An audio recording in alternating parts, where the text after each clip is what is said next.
We conduct the candidate to the senior one in the West with teaching to advance by 3 regular steps. His feet forming a square, his body erect, facing east.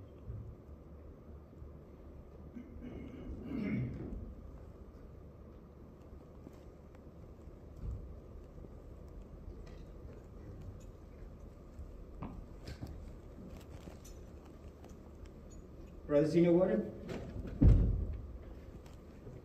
it is the order of the worshipful master that you teach our candidate to advance 3 regular steps. His feet forming square, body erect, facing the east.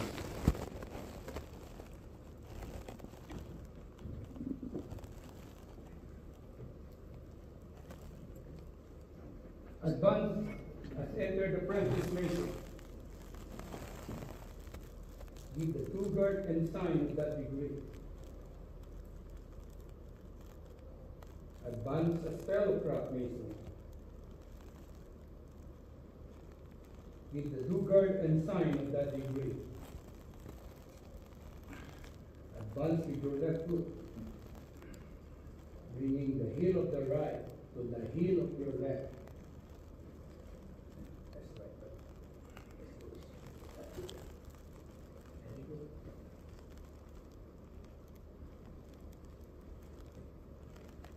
Your body erect.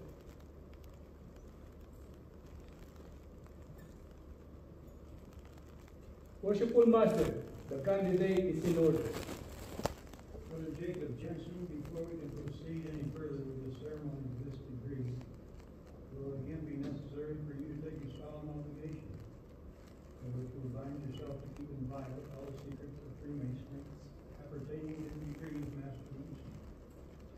This obligation, I assure you, like those who have already taken, will not interfere with the dignity you owe to God, country, your neighbor, or yourself. It appertains to Freemasonry alone. With this assurance on my part, are you willing to proceed? Yes. And Brother Senior Warden, place the candidate at the altar in due form to take upon himself the solemn obligation of Master Mason, which is by causing him to kneel on his naked knees, his body erect within a square, his hands resting upon the Holy Bible, square and compassing. Advance at the altar.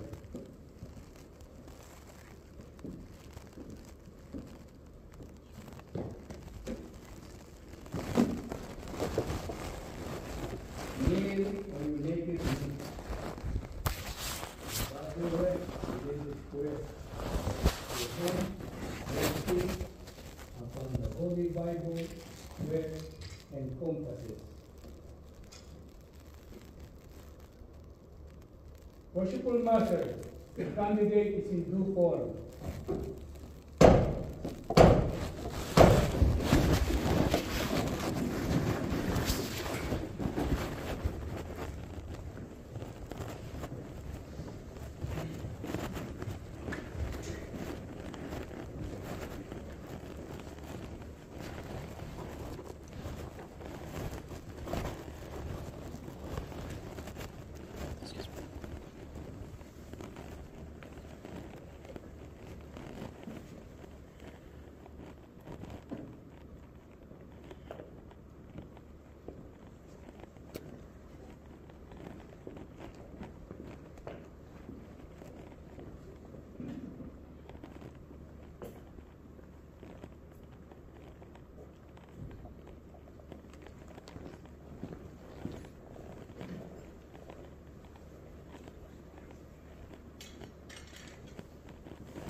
You will say "I," pronounce your name in full, and in an audible tone of voice, repeat after me.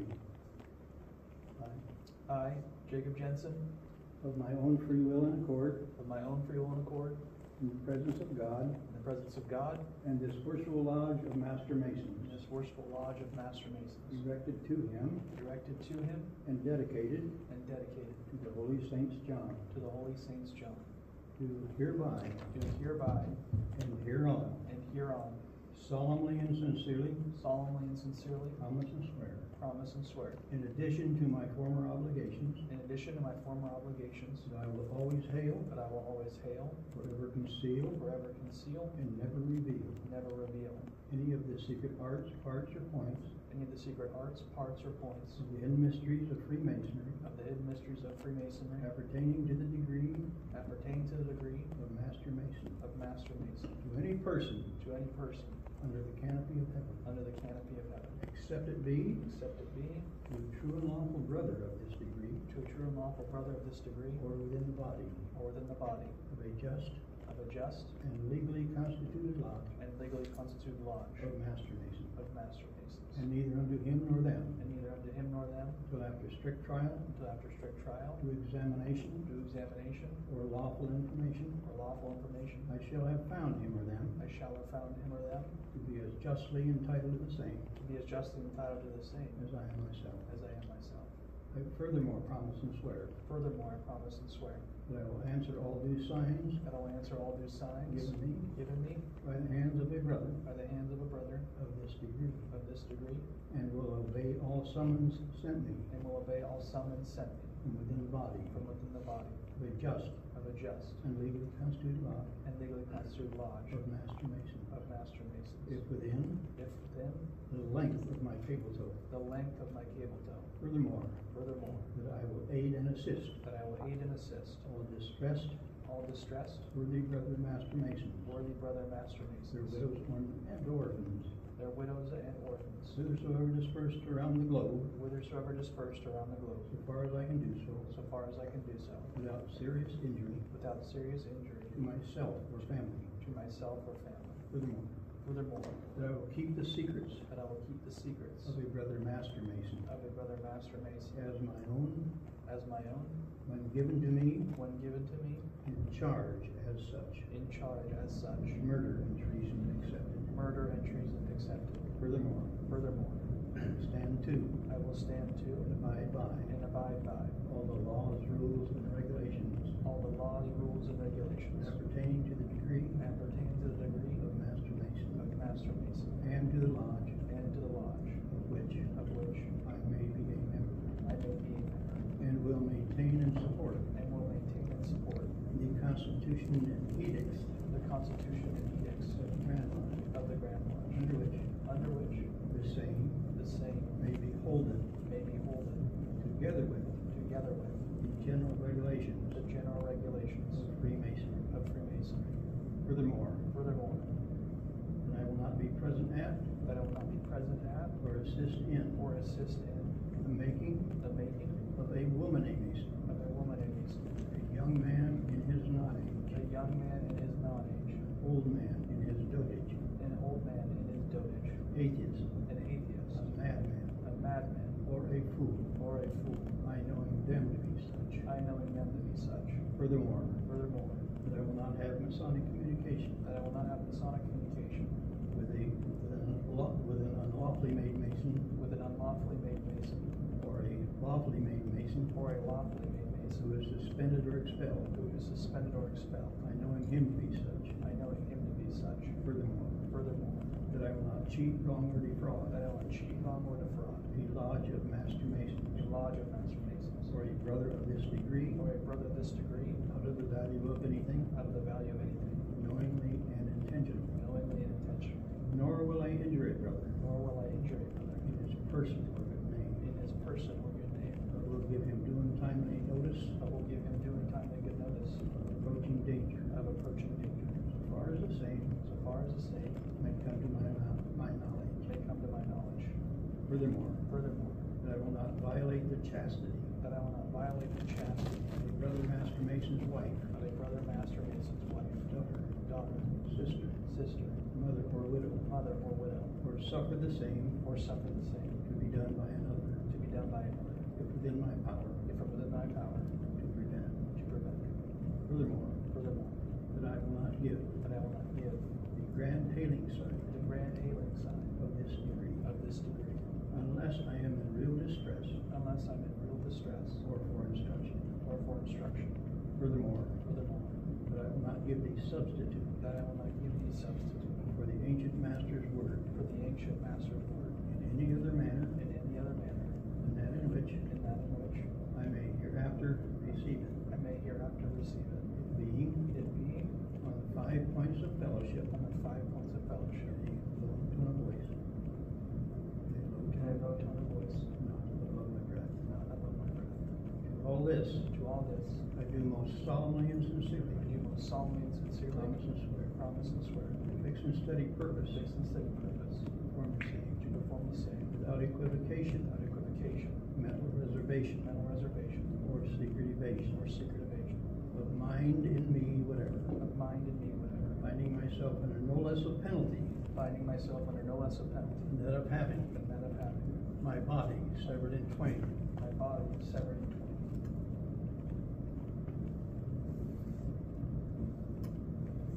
my bowels taken thence My bowels taken thence and burned to ashes, and burned to ashes, and the ashes cast and the ashes cast to the 4 winds of heaven, to the 4 winds of heaven, that no more remembrance that no more remembrance may be had of me may be had among men and masons forever. among men and masons forever.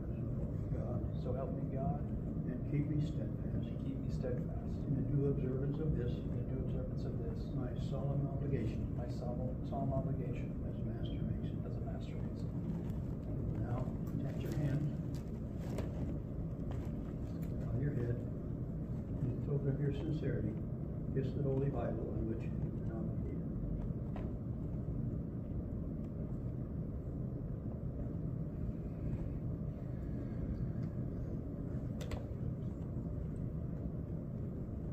Brother Senior Warden, release the candidate from the faith, though it being 3 times around his naked body is to signify that he is now bound to fraternity by a 3-fold tie.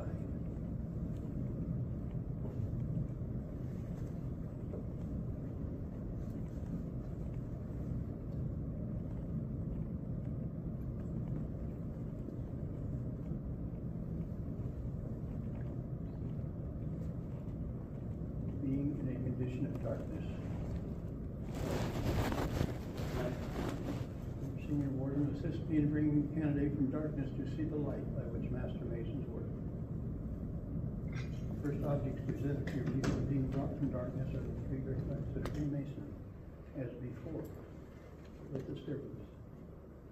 You now observe both points of the compasses, elevated above the square, which is to teach you that you are now about to receive all the light which can be conferred upon you in a lodge of Master Masons.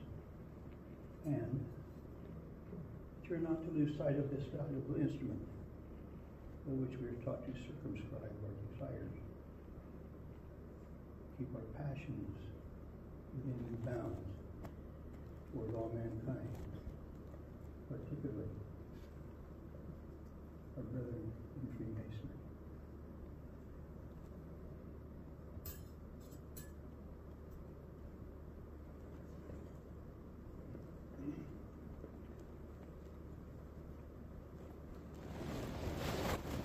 You now observe me as acting master of this lodge, approaching you from the east, under the due guard and a sign for Master Mason. Entered apprentice masons, as you have already been informed, advance with their left foot. Bring the heel of the right to the hollow of the left, your feet forming a right angle. Fellowcraft masons advance with their right foot. Bring the heel of the left to the hollow of the right, your feet again forming a right angle. Master masons are taught to advance with their left foot. Bring the heel of the right to the heel of the left, your feet forming a split. This is the due guard, and alludes to the manner in which your hands were placed when you took upon yourself the solemn obligation of Master Mason. And this is a sign, and alludes to the penalty of that obligation, of having your body severed in twain, and so forth.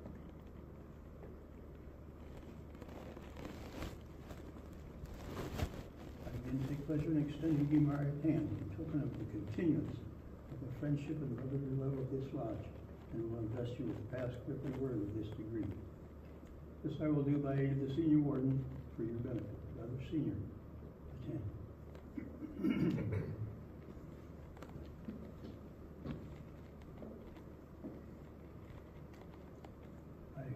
I conceal What do you conceal? all the secret of Freemasonry pertaining to the degree of Master Mason. What is this? A grip, Grip of what? a past grip of a Master Mason. Has it a name? It has. Give it me. I did not receive it, neither I will so impart. But read it. I will settle those with you. Again. Nay, begin you. Nay. Again. Bo, Two. K, Cain, Okay. Tubal Cain. The word is right. I greet you, my brother. Tubal Cain was the eighth man from Adam, the first artificer in metals. Your brother of Jubal, the inventor of music. An account of both of whom you will find recorded in the 4th chapter of the book of Genesis. Arise. Go and salute the junior and senior warriors. This is Master Mason.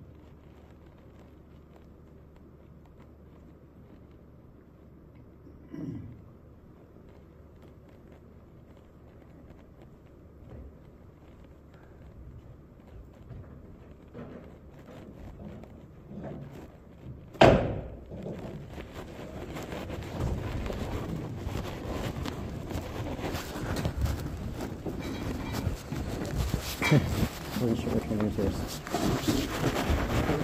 Yeah.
Junior word.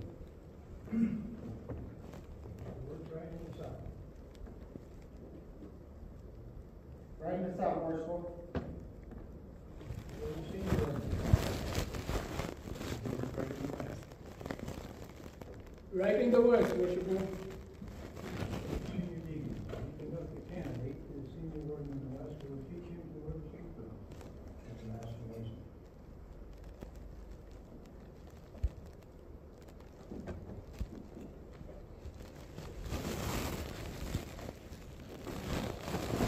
Senior warden. It is the order of the worshipful master to teach a candidate to wear his apron as a Master Mason.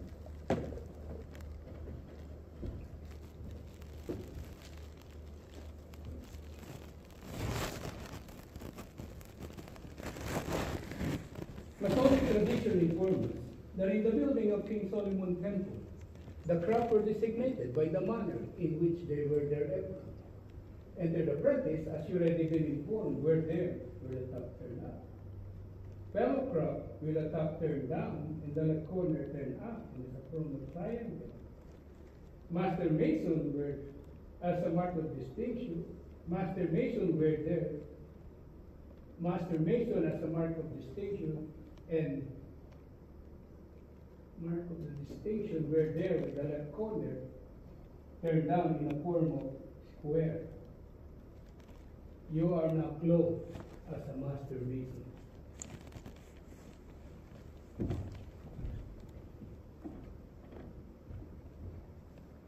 You will now be conducted to the worshipful master in the east for further instruction.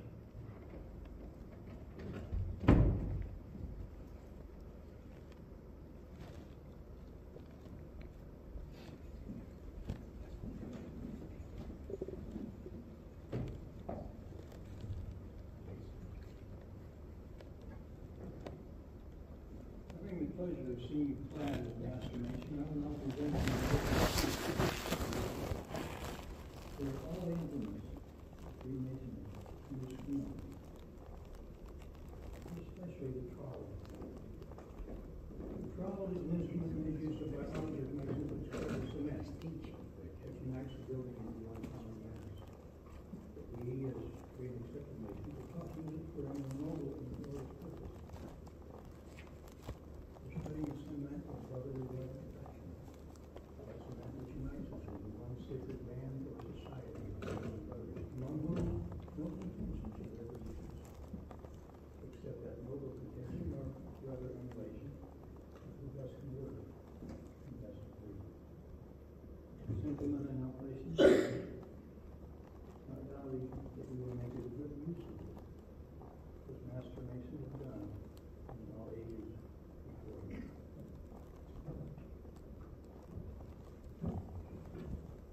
You will be conducted in the place which you came, invested with that for which you were divested, and in time return to the life.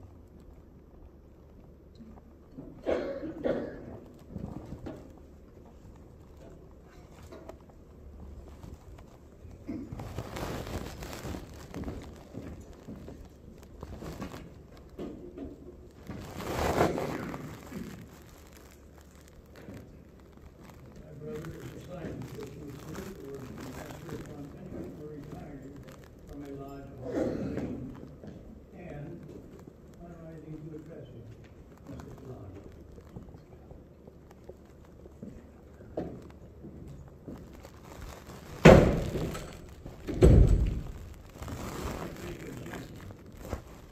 I presume you now consider yourself to be a master mason big enough. That is,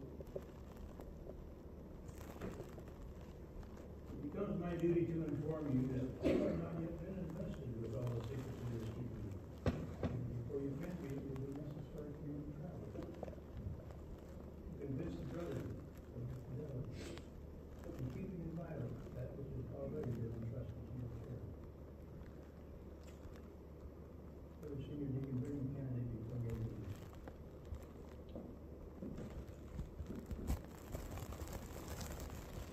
Should such be the case, it is hope. Hey, brother, it is presumed that you will be willing to lay down your life for the unselfish service of you. For upon this alone, my brother, depends your preaching the Son of Christ.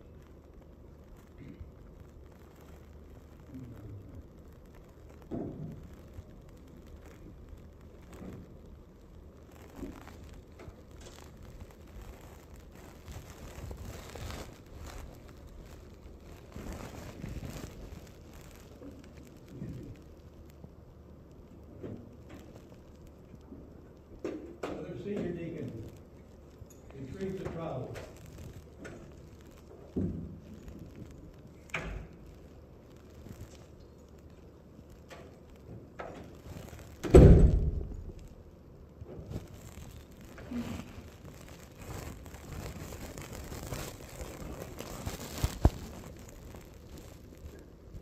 The junior warden, what is the hour? I, 12 Worcester, Night 12, it is my will and pleasure that the Lodge of Master Mason be called for regular impression for the purpose of impression and to confer the second of this degree. And called on again at the sound of the gavel leaves.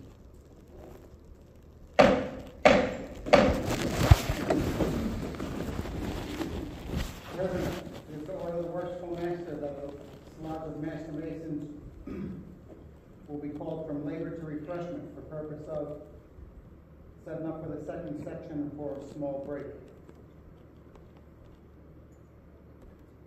To be called again at the sound of the gavel and ease.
Outside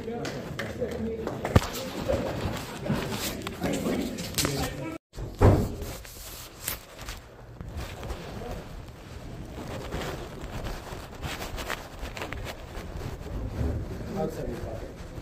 It is horrendous.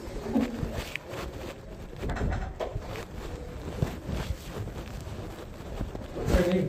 Steven, Steven, my name is Diego. it's nice to meet you.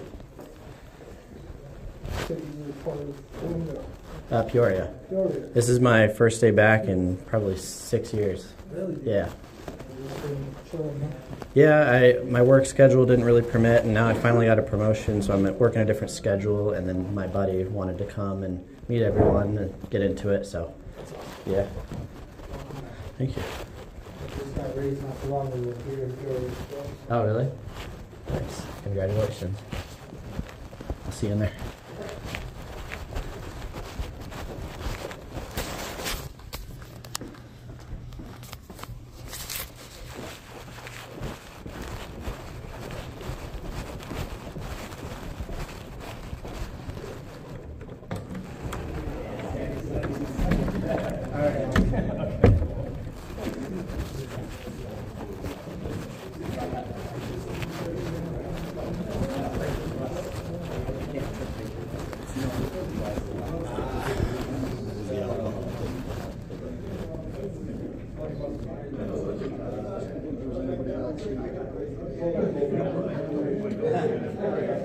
So I looked at one point I asked Aaron about or he took that cool. So then we just to see if the right in front of us. And then like so clean up the next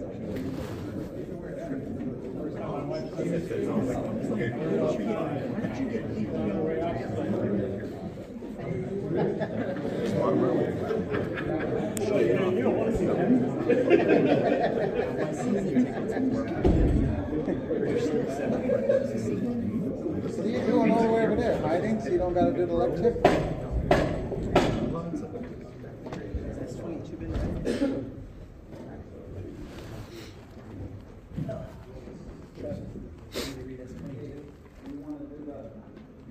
Yeah. When they do the prayer, nobody says amen or smote or G during the prayer. Chris, put your apron on outside the jacket. You know? Brother, you are now allowed to represent the Grand Master Kyle in a gift. I will therefore address you with the guilt such as was born by that illustrious music. Masonic tradition informs us that at the building of King Solomon's temple, it was a daily custom. The Grand Master Hiram Witt at High 12 and the craft called together for the temple. To go into the temple and view the works, to see if any improvement could be made, either for strength or ornament. After which, he entered into the sanctum sanctorum, or holy of holies, to offer up his devotion to the ever-living God, and pray for wisdom necessary to enable him to do designs on the trestle board, whereby the craft might pursue their labors, and all to be now before the Lord. In humble imitation of that ancient custom, we will kneel for prayer. Almighty and eternal God, great architect and ruler of the universe, by whose creative fiat all things first were made, we, the frail creatures of thy providence, humbly implore thee to pour down on the congregation's symbol in thy holy name the continual dew of thy blessing. And we especially beseech thee to impart thy grace to this thy servant, who offers himself as a candidate to partake with us the mysteries of the Imagination, and do him with such mercy as the hour of trial and punishment. Pass him safely under the protection through the valley of the shadow of death, and that he may finally rise from the tomb of transgression and shine at the stars forever and ever. Amen. The formal class meeting between Master Hiram and Rose, and as usual, bull was about to go out at the south gate. Grandmaster Hiram Abiff. So glad to thus meet you alone. Give me the secrets of a master mason. This is no time or place to demand no secrets. Don't talk to me of time or place. Give me the secrets of a master mason. When a temple is completed, if found worthy, you'll receive them lawfully as I have. Give me the secrets of a master mason, or I will take your life. I cannot. Then die. He then attempted to make his escape out at the east gate. Grandmaster Hiram Abiff, I am glad to meet you thus alone. Give me the secrets of a master mason. This is no time or place to demand no secrets. Wait with patience till the temple's completed. Talk not to me of time, place, or patience, but give me the secrets of a master mason, or I will take your life. When the temple is completed, if found worthy, you'll receive them lawfully as I have. Give me the secrets of a master mason, or I will take your life. The ill becomes you in this rude manner, thus to demand no secrets. When the temple is completed, if found worthy, you'll receive them lawfully as I have. Then die. He then attempted to make his escape out at the east gate. Grandmaster Hiram Abiff, I'm glad to meet you thus alone. Give me the secrets of a master mason, or I will take your life. This is no time or place to demand no secrets. Talk not to me about time, place, patience, or the completion of the temple. Give me the secrets of a master mason, or I will take your life. It behooves you in this rude and violent manner thus to demand no secrets. When the temple is completed, if found worthy, you'll then receive them lawfully as I have. You have passed Jubala Jubalo. Me you cannot pass. My name is Jubalum, well known for my determination of character. What I undertake, that I do. Give me the secrets of a master mason instantly, or I will take your life. I will not. What? Still persist? Then die.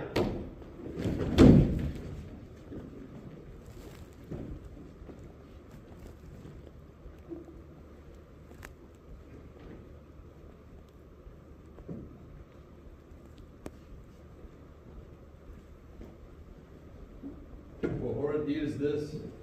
We have slain the Grandmaster Hiram Abiff. We have searched. This is no time for reflection. What shall we do with the body? We will bury the rubbish in the temple in the low flow. You free to meet again and discuss what to do with it. Agreed.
The horrid deed is done. Here, cold and mute, wrapped in the icy clasp of death, the master sleeps. No more the pageantry and pomp of power. No more the crowd that rests and hurrying to do his deeds and no more the gorgeous temple rising proudly from the hills and beckoning the heavens to rest upon its heavenly columns. No more will these, his high designs, satisfy. O death untimely, yet O timely death, wrested from life while fresh, his honors clustered round about him. Before the fetid breath of calumny and marred the splendor of his name, or slander smirched the glory of his achievements, he has fallen, yielding up his life Now to break his vow, surrendering all that the world holds dear, life, power, riches, everything, yet holding fast his Masonic secret. O rare integrity, O fortitude most grand, to heed in future ages will countless thousands raise their songs of praise, and laud his name, be just and firm, and faithful and trust and pray. Though well kept, his secret stands revealed. I read it thus. The Masonic secret is in these 3 words contained: truth, honor, fortitude.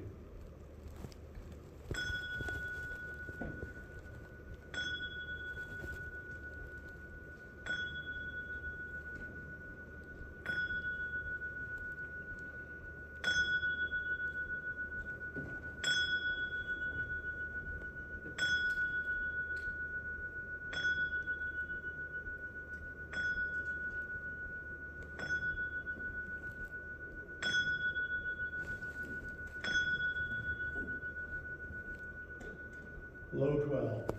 The tuneful bell rings out the hour beat. Now must we haste away, bearing the heavy burden of our remorse. Yes, yes, is that you, Jubilee? Yes. Now what shall we do with the body?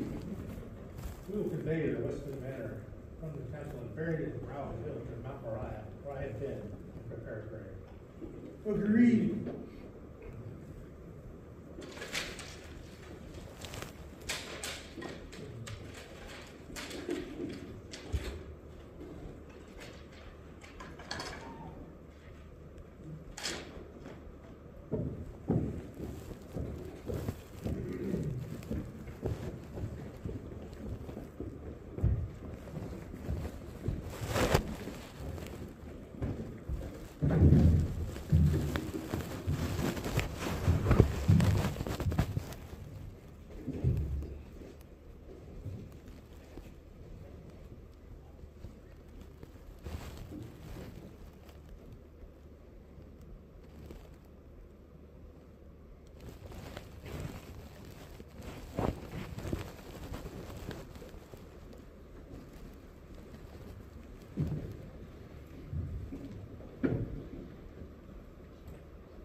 Now what shall we do? Let us make our escape out of the kingdom. We will travel by circuitous route along the coast towards Java and endeavor to Agreed. But before we go, we will plant this sprig of acacia at his grave, that should future occasion require, we ourselves may not spy. Agreed.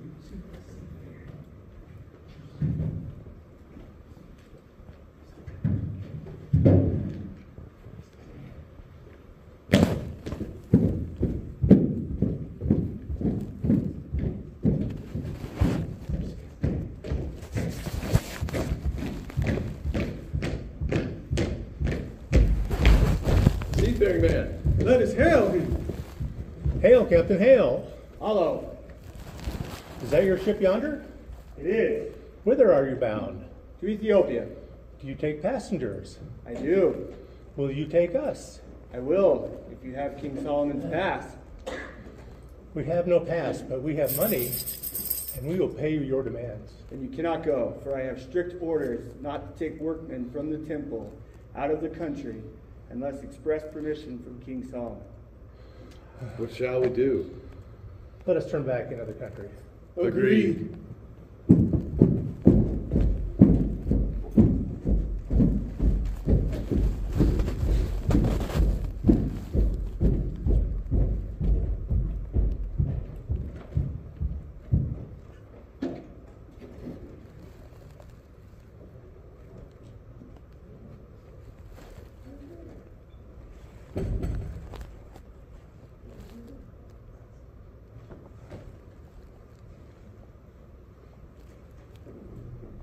Why are you not at work today?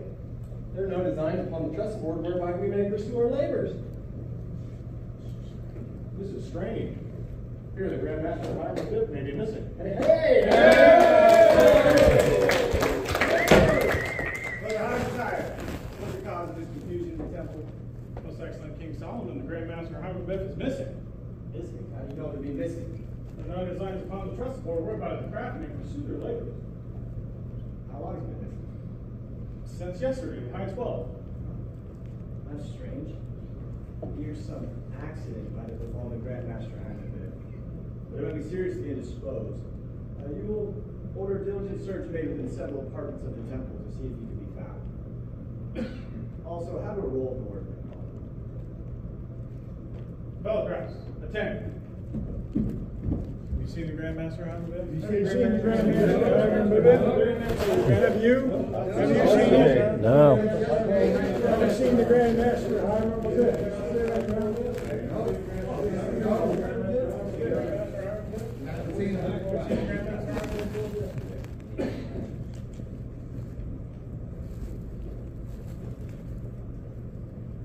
For the Grand Secretary, you'll have a roll of the workman call. Ascertain if any are missing. If so, then an embargo will be placed on all shipping, so that no one may leave the realm without a royal passport. Daniel, Here. Malachi, Ready? Jacob, Yeah. Jubala, Go. Jubala, Jubala, Reuben, Here. Judah, Present. Levi, Yeah. Jubalo, Jubalo, Jubalo, Micah, Here.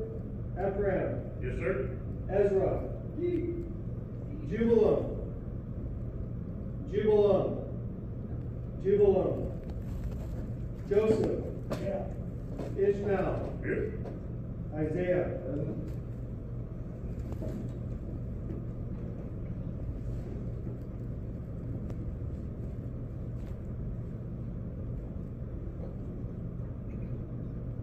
Most excellent King Solomon. We 12 fellowcraft with 3 others. Seeing the temple nearing completion and fearing we would be unable to obtain master masons' wages while traveling in foreign countries, entered into a conspiracy to extort from the Grand Master Hiram Abiff secrets of a master mason or take his life. We 12, reflecting with horror on the atrocity of the intended crime, and dreading its evil consequences, have recanted, but feared that the other 3 have persisted in putting the murderous design into execution. We therefore come before you clad in white gloves and aprons in token of our innocence, and we humbly implore your pardon.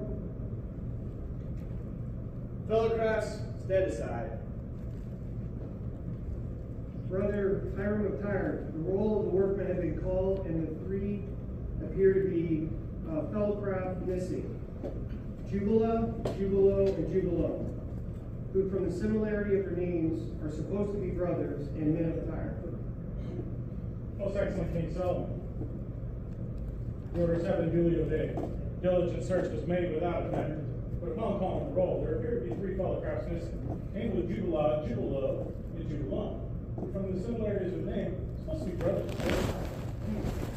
Brother Hiram Tyre, there appears before me 12 fellow crafts, clad in white gloves and aprons, who implored my pardon and confessed that they, along with 3 others, had entered into a conspiracy to extort from the Grand Master Hiram Abiff the secrets of a master mason, or they would take his life. They 12, however, reflecting with horror of the atrocity of the intended crime and dreading its evil consequences, had recanted, but feared that the other 3 had persisted on putting the murderous design into execution. You will therefore cause these 12 fellow crafts to be sent out, 3 north, 3 east, 3 west, and 3 south, in search of the Grand Master Hiram Abiff and the deserters from the temple. Fellow crafts, attend. Most excellent King Solomon, the orders have been duly obeyed. Well, which way should we travel? I propose we travel along the shore towards Joppa. Wayfarer. Where goes the Wayfarer man? Let us hail him. Hail! Hello, ¿cómo está? Have you seen any workmen from the temple pass this way? I have 3 who were endeavoring passage to Ethiopia, but not having able to obtain one, turned back into the country. These must be the 3 of whom we're in search. What shall we do? I propose we return to the temple and report this intelligence to King Solomon. Agreed? Agreed.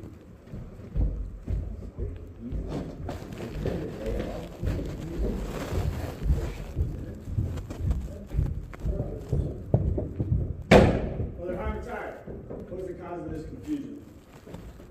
Most excellent King Solomon, fellow press in return. Fellow class, have you a report? Most excellent King Solomon, we 12 travel the circuitous route along the coast of our job. I had occasion to meet a wayfaring man of whom we inquired if he'd seen any of the workmen pass that way. And he informed us he had. 3 who were endeavoring to gain passage into Ethiopia, but unable to obtain one, they turned back into the country. Brother Harmon, you will cause these fellow class to be again sent out in the same directions as before.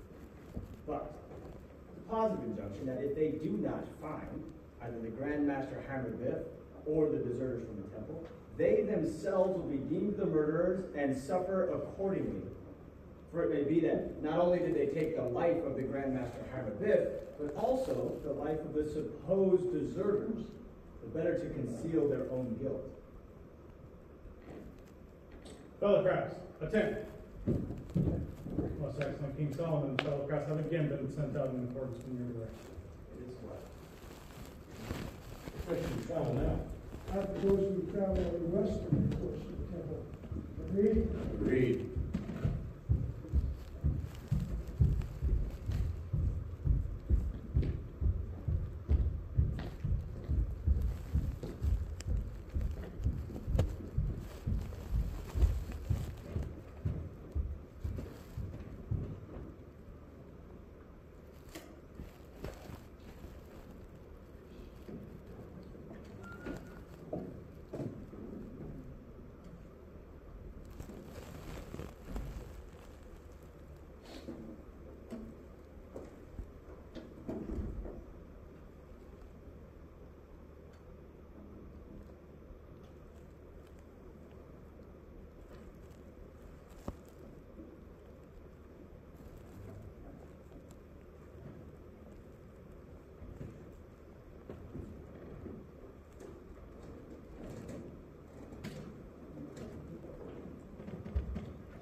Several days, and our supplies are nearly exhausted. I'm weary and worn out. What shall we do? I propose that we return to the temple, and if our brethren who were sent out in different directions, but met with no greater success, that we give ourselves up and suffer the penalty. Agreed? Agreed. But hold. Let us separate and yet keep within hailing distance. Should any discoveries be made, we could communicate with one another. Agreed. I am weary and worn out. I will rest and refresh myself. This is the result of evil companionship. Had I remembered the lessons taught me in my youth, I'd now be among the workmen in the temple, honored and respected. Instead, I'm an outcast and in disgrace. But my brothers are nearly out of sight. I must arise and pursue my journey. This occasion will assist me to arrive. What? So easily giving way? Hail, brothers! Hail, brother. Hail, brother. What discoveries have you made? Upon ascending this hill, while being weary and wore out, I sat down to rest and refresh myself. And upon attempting to arise, I caught hold of that spring of occasion, which easily giving way excited my suspicions. Whereupon I hailed you. The earth has been recently removed. It has the appearance of a grave. Oh, that my throat be cut from ear to ear, my tongue be torn from its roots, buried in the rough sands of the sea, cable toes length from shore, where the rough tides will tie them regularly on the clothes. That's Here I all. had consented to the death of a great man, American and That's one of the words from the temple. My left breast open, my heart taken thence, and given as a prey to the beasts of the field, and the vultures of the air. For I have consented in death of such great a man as the Grand Master Hiram Abib. That sounds like another of the deserters. Yeah. July and Jubilo, I am more guilty than you both. It was I who struck the fatal blow. It was I who killed him. Oh, that my body had been severed in twain, my bowels taken thence and burned to ash, and those ashes cast to the four winds of heaven, that no more remembrance may be had of me among men and masons forever. Ere I had killed so good and great a man as the Grand Master Hiram. That's the voice of Jubilam. What should we do? Let us rush upon, seize, bind, and take them up to the west gate of the temple. Agreed. There they are, you know.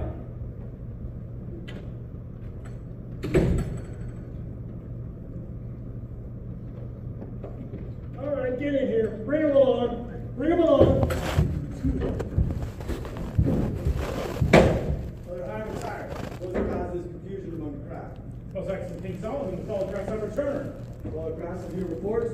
Most excellent King Solomon, we three telegraphed, traveled a westerly course from the temple, had occasion to ascend a hill, at the brow of which I, being more weary than the others, sat down to rest and refresh myself. And upon attempting to rise, I caught hold of a sprig of acacia, which easily giving way, excited my suspicions, whereupon I hailed my brethren.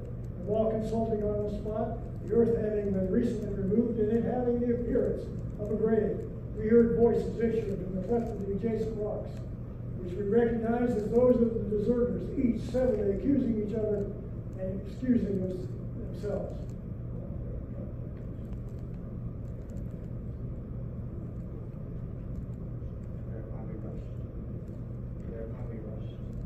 Whereupon we rushed upon, seized, bound, and brought them up to the west gate of the temple.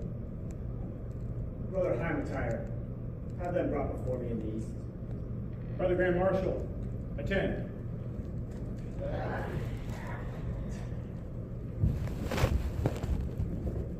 Ugly criminals.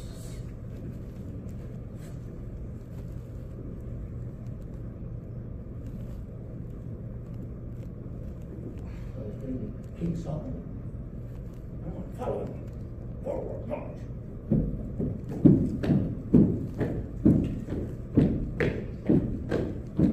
Right turn.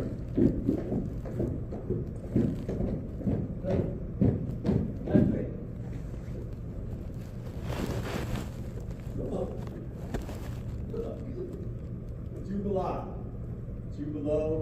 Jubilah. You stand here before me charged with the murder of the Grand Master Hiram Abib. What say you, Jubilah? Are you guilty or not guilty? Guilty, most excellent King Solomon. May my throat be cut from ear to ear, my tongue be torn from its roots, buried in the rough sands of the sea. The cable flows length from shore, where the tide regularly ebbs and flows. What say you, Jubilah? Guilty or not guilty? Guilty, more guilty, most excellent King Solomon, so that my left breast be torn open, my heart taken thence, and given as the prey to the beasts of the field and the vultures of the air. Jubilah, what say you? Guilty or not guilty? Guilty. More guilty. Most guilty. Most excellent King Solomon. I am more guilty than they both. It was I who said it was I. Oh, that my body had been severed in twain. My bowels taken thence and burned to ash. Those ashes cast to the four winds of heaven, that no more remembrance may be had of me among men and nations forever. Vile and impious wretches, thus to have imbrued your hands in innocent blood. Lift up your heads and receive your sentence. It is by my order that you be taken without the gates of the city, and there severally executed with the implications which have just fallen from your own mouths. Brother Hiram tired. See this, my order is duly executed. Brother Grand Marshal, attend. Left face. Forward march.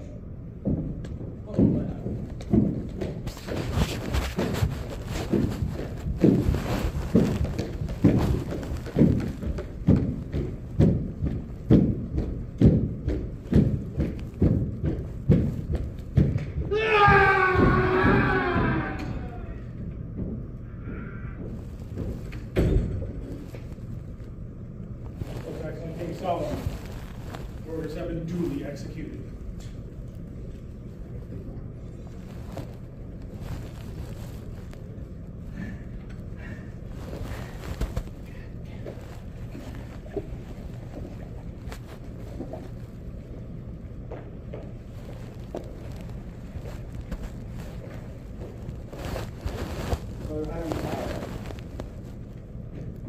These photographs to be sent to the place where the weary brother sat down to rest and refresh himself, to seek for the body of the Grand Master Hiram Abiff, and if found, to search diligently on and about it for the secrets of a master mason who were key thereto. Photographs, attend.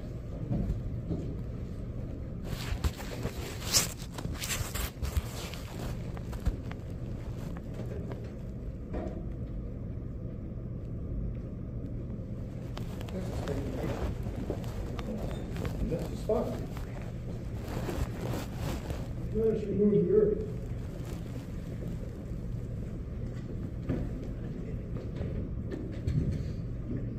Realize The body of the Grand Master Hiram Abiff. There's his jewel. In order to build and search on everybody. The secrets of the master mason are key there too. I can find nothing. Can you? I can find nothing. Can you? I can find nothing. What shall we do? Let us remove the jewel, turn, and report. Agreed? Agreed. Behold, let us first take the dimensions of the grave. It is dug due east and west, and 6 feet in depth. Now let us return and report. Agreed.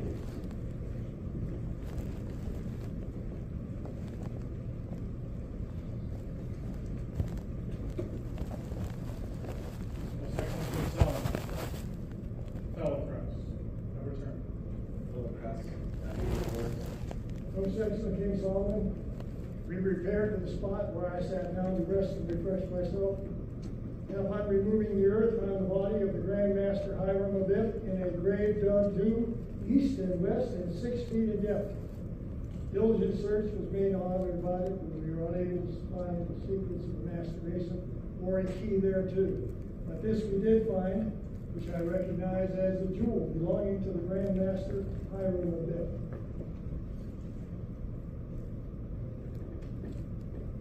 Well, then, the master's word is lost.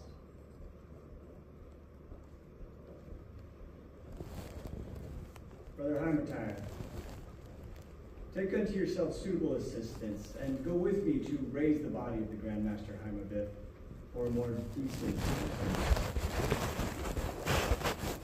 Brother Grand Marshal, form a procession in the east. Brother Stewart. Take your position. Brother Stewards, double floor.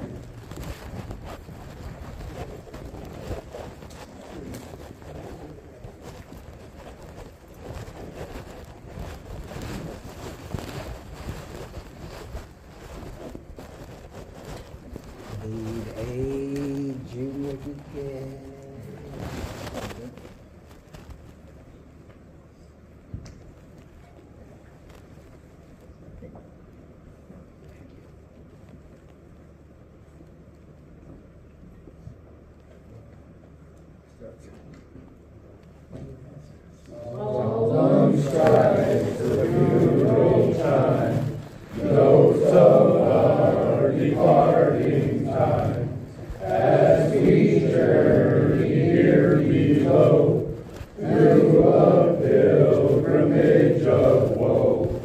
Mortals now indulge a tear, for mortality is here.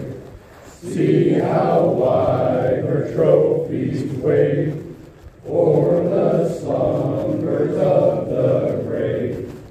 Here another guest we bring, seraphs of celestial wing. To our funeral altar come, waft our friend and brother home. Lord of all, below, above, fill our souls with truth and love. As dissolves our earthly tie, take us to thy lodge on high.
O Lord my God, O Lord my God, O Lord my God, is there no help for the widow's son?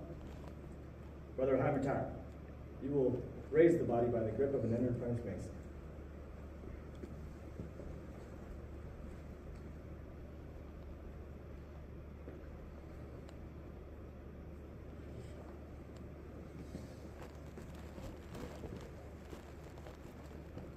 Most excellent King Solomon, the body cannot be so raised, owing to its advanced state of decomposition. It having been dead 15 days, skin slips from the flesh. Then you will endeavor to raise the body by the true grip of a fellow craft.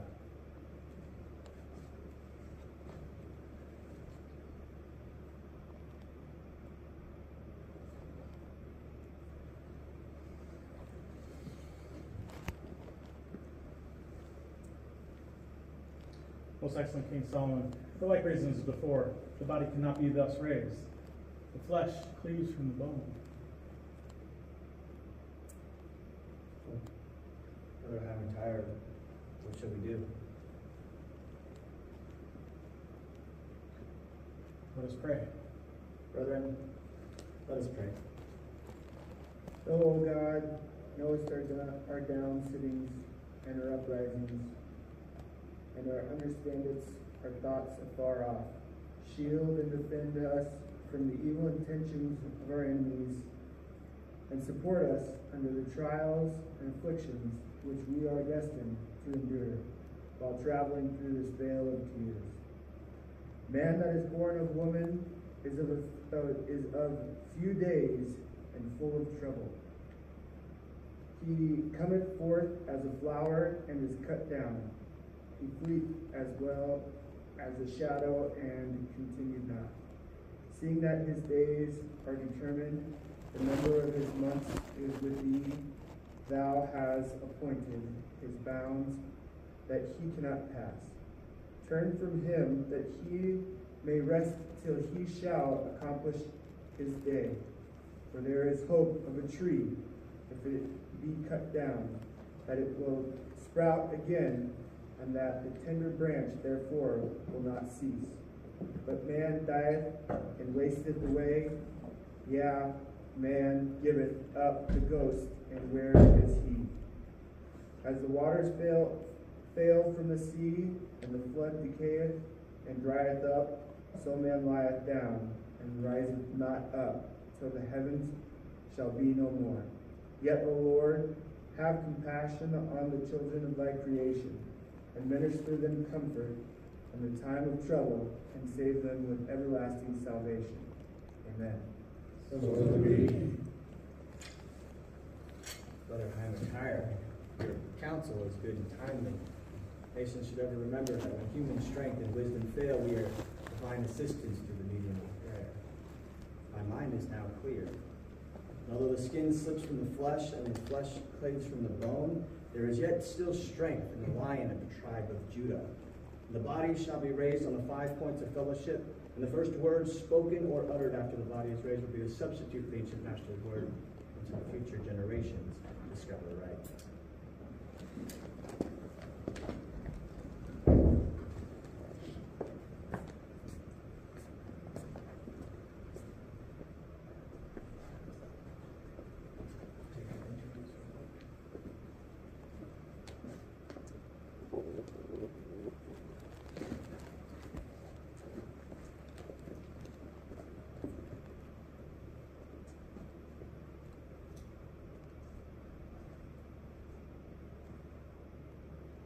My brothers, the word, which in your obligation you solemnly swore not to give in any other manner from them, as you might thereafter receive it, and being on the 5 points of fellowship, and the votes on the voice of the brothers.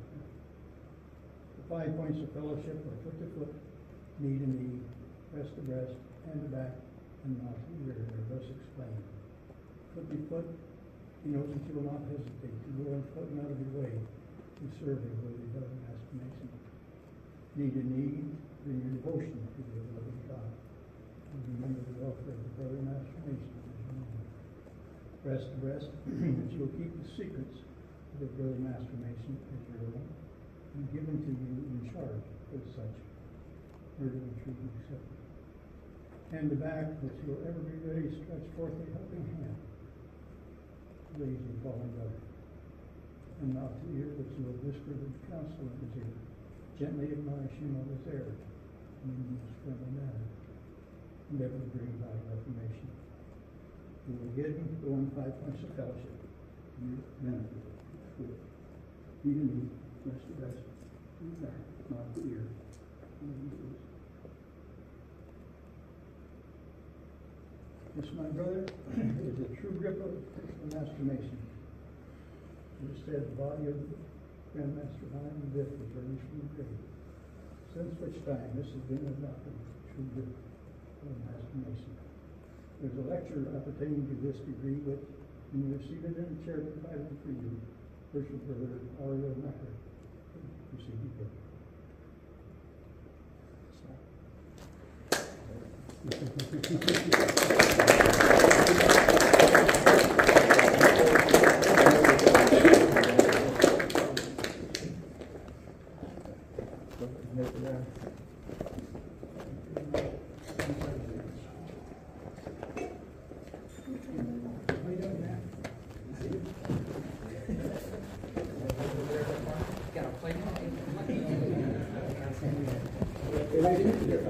That's right. That's right.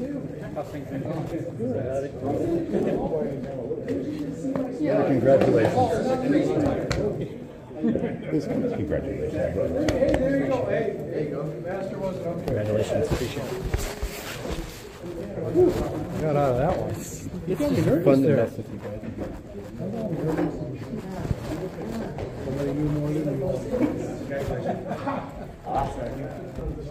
See you next time.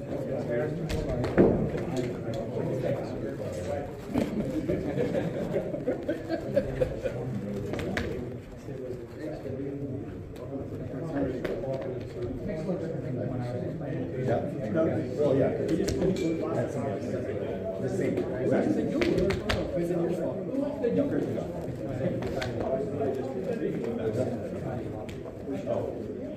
Who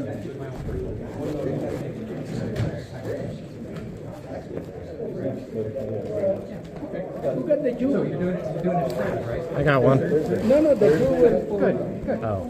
Live. Who got the Jew?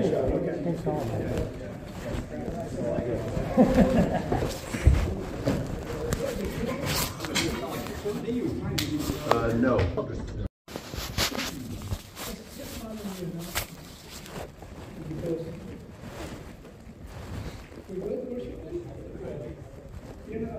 Congratulations for being part of the degree of transformation. What you went through when you were is the lecture is all about. But this time you can see what transpired on your journey to be a master mason. And by now hopefully you will appreciate. You went through first, second, and third degree. For the brethren have respect to you. As you can see, there's no book. They're all narration what they did. And you will hear a lot of, on my lecture, you will hear a lot of King Solomon, Haramotai, and Haramobet.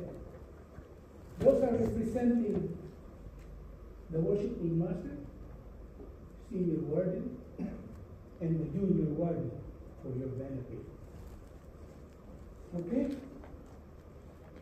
We read in the Holy Writings, there was decrease in the wisdom and counsel of DP, aforetime that a house should be built, erected to God, and dedicated to His holy name. We also learn from the same sacred source that David, king of Israel, desired to build a house. But that consequence of his reign, having been of many wars and much bloodshed, that distinguished privilege was denied him. He was not, however, left without hope, for God promised him that out of his loins there should be a man who will be adequate to the performance of sovereign and glorious undertaking. That promise was verified in the person and character of Solomon, his son, who ascended the throne. And after David was gathered to his father, ruled over Israel at that time when the great Jewish historian justice simple life. Peace and tranquility pervaded the world, and all eyes seemed to be directed towards Jerusalem, at least to witness the splendid display of the wisdom of Solomon. About this time, King Solomon received a congratulatory letter from Hiram, king of Tyre, desired him to participate in the small degree, at least in the rich honor revealed him to be clustering around his throne. And his reciprocation with the Hiram of Tyre, King Solomon desired him to furnish a man well skilled in the art and science. And his attention was directed to Hiram, the widow son from the tribe of Naphtali. And King Solomon sent Haramobet brought out of Tyre. When the preliminary arrangement for the erection of the temple was completed, it was commenced in the 4th year of the reign of King Solomon, under the auspices of 3 grand masters: Solomon, king of Israel, Hiram, king of Tyre, and Haramobet, the widow son, but more immediate inspection of Haramobet, who was the architect of the world. We have this evening, my brother, represented a tragedy which Masonic tradition informs us actually took place when the temple was nearing its completion, and which resulted in the death of the Grand Master, Haramobet. His death is premeditated, and the circumstances were attending as were as follows. 15 fellow crafts, seeing the temple was nearing its completion, fearing that they would not be able to obtain master mason wages while traveling in the foreign country, entered into conspiracy to extort from the Grand Master Haramobet the secret of master mason, or take his life. 12 of them, however, reflecting with horror upon the atrocity of the intended crime, dreading its evil consequence, had recanted. But the other 3, named Jubalo, and Jubala, being being more hardened in believing, persisted in putting the murderous design into execution. They accordingly stationed themselves at the south, west, and east gates of the temple at high well, knowing it to be the daily custom of the Grand Master Hiram of it, when the crowd were called from labor to refreshment, to go into the temple to view the work, to see if any improvement could be made, either from strength or ornament. After which he entered the sanctuary or holy holies, to open up his devotion to the ever-living God and pray for wisdom necessary to enable him to draw design upon the classic board. After performing the pious duty, the Grand Master Hiram of it, as usual, was to go up at the south gate, which he found closely guarded by Jubala, who tried to murder him, the secret of the master maker or his life. And upon the third refusal, he swore him across the throat with a painful in his gate. He then attempted to pass out at the west gate, which he found more closely guarded by Jubala, who also tried to murder of him, the secret of a master mason, or he would take his life. And upon the third refusal, he smote him upon the left breast with an angle of his square. He then endeavored to make his escape out at the east gate, which he found more closely guarded by Jubala, who, seeing the ill success of his brother, determined that he would not pass him by without accomplishment with moral purpose. He therefore 3 several times demanded of him a secret of a master mason, or he would take his life. And upon the third refusal, he smote him on the head and fell his death at his feet. They buried the body in the rabbis of the temple, and agreed to meet again at 12, which is 12 at night or midnight, and consult what further to do with it. They made agreeable appointment, conveyed the body a westerly course from the temple, and buried at the brow of a hill in Memorial, and planted in sight of a picture at the head of the grave. That future occasion required, they themselves might know this path. They then traveled a security route along the coast toward Java to endeavor to gain passage into Ethiopia, but not being able to obtain one, turned back into the country and secreted themselves in the cave near the place where they had buried the body. On the following day, King Solomon entered the temple, and finding the crowd in the utmost confusion, demanded of Hiram the cause, who informed him that the Grand Master Hiram of it is missing. King Solomon inquired how he knew he was missing, and learned there's no new design upon the trusser board, whereby the crowd may pursue their labor. He then inquired how long he has been missing, and was informed since the day before at high tide. King Solomon remarks that this is strange, that if there's some accident had befallen the Grand Master Hiram of it, or at least he might be seriously indisposed, and ordered diligent search to be made in several apartments of the temple to see if it could be found, and also have the roll of the workmen called. His order was duly obeyed. Diligent search was made without effect, but upon following the road, they had appeared 3 fellow craft missing, namely Jubalo, and Jubalam. Being the similarity of their name, they're supposed to be brothers and men of Tyre. King Solomon then informed Hiram, king of Tyre, that in the meantime, they had appeared before him 12 fellow craft, clad with white gloves and aprons, in token of their innocence, who informed his pardon and confessed that they with 3 others, fearing that they would not be able to obtain master mason wages while traveling in the foreign country, entered into conspiracy to extort from the Grand Master Hiram of it the secret of a master mason, or take his life. 12 of them, however, reflected with horror upon the atrocity of the intended crime, pleading its evil consequence had recanted, but the other 3 persisted in putting the murderous pair into execution. King Solomon then ordered these 12 fellow craft to be sent out, 3 north, 3 west, 3 east, and 3 south, in search of the Grand Master Hiram of it and the deserter from the temple. The 3 who traveled along the coast toward Joppa met a wayfaring man of whom they inquired if they have seen any workmen from the temple pass this way. He informed them he has. 3 who were endeavoring to gain passage into Ethiopia, but not being able to obtain one, turned back to the country.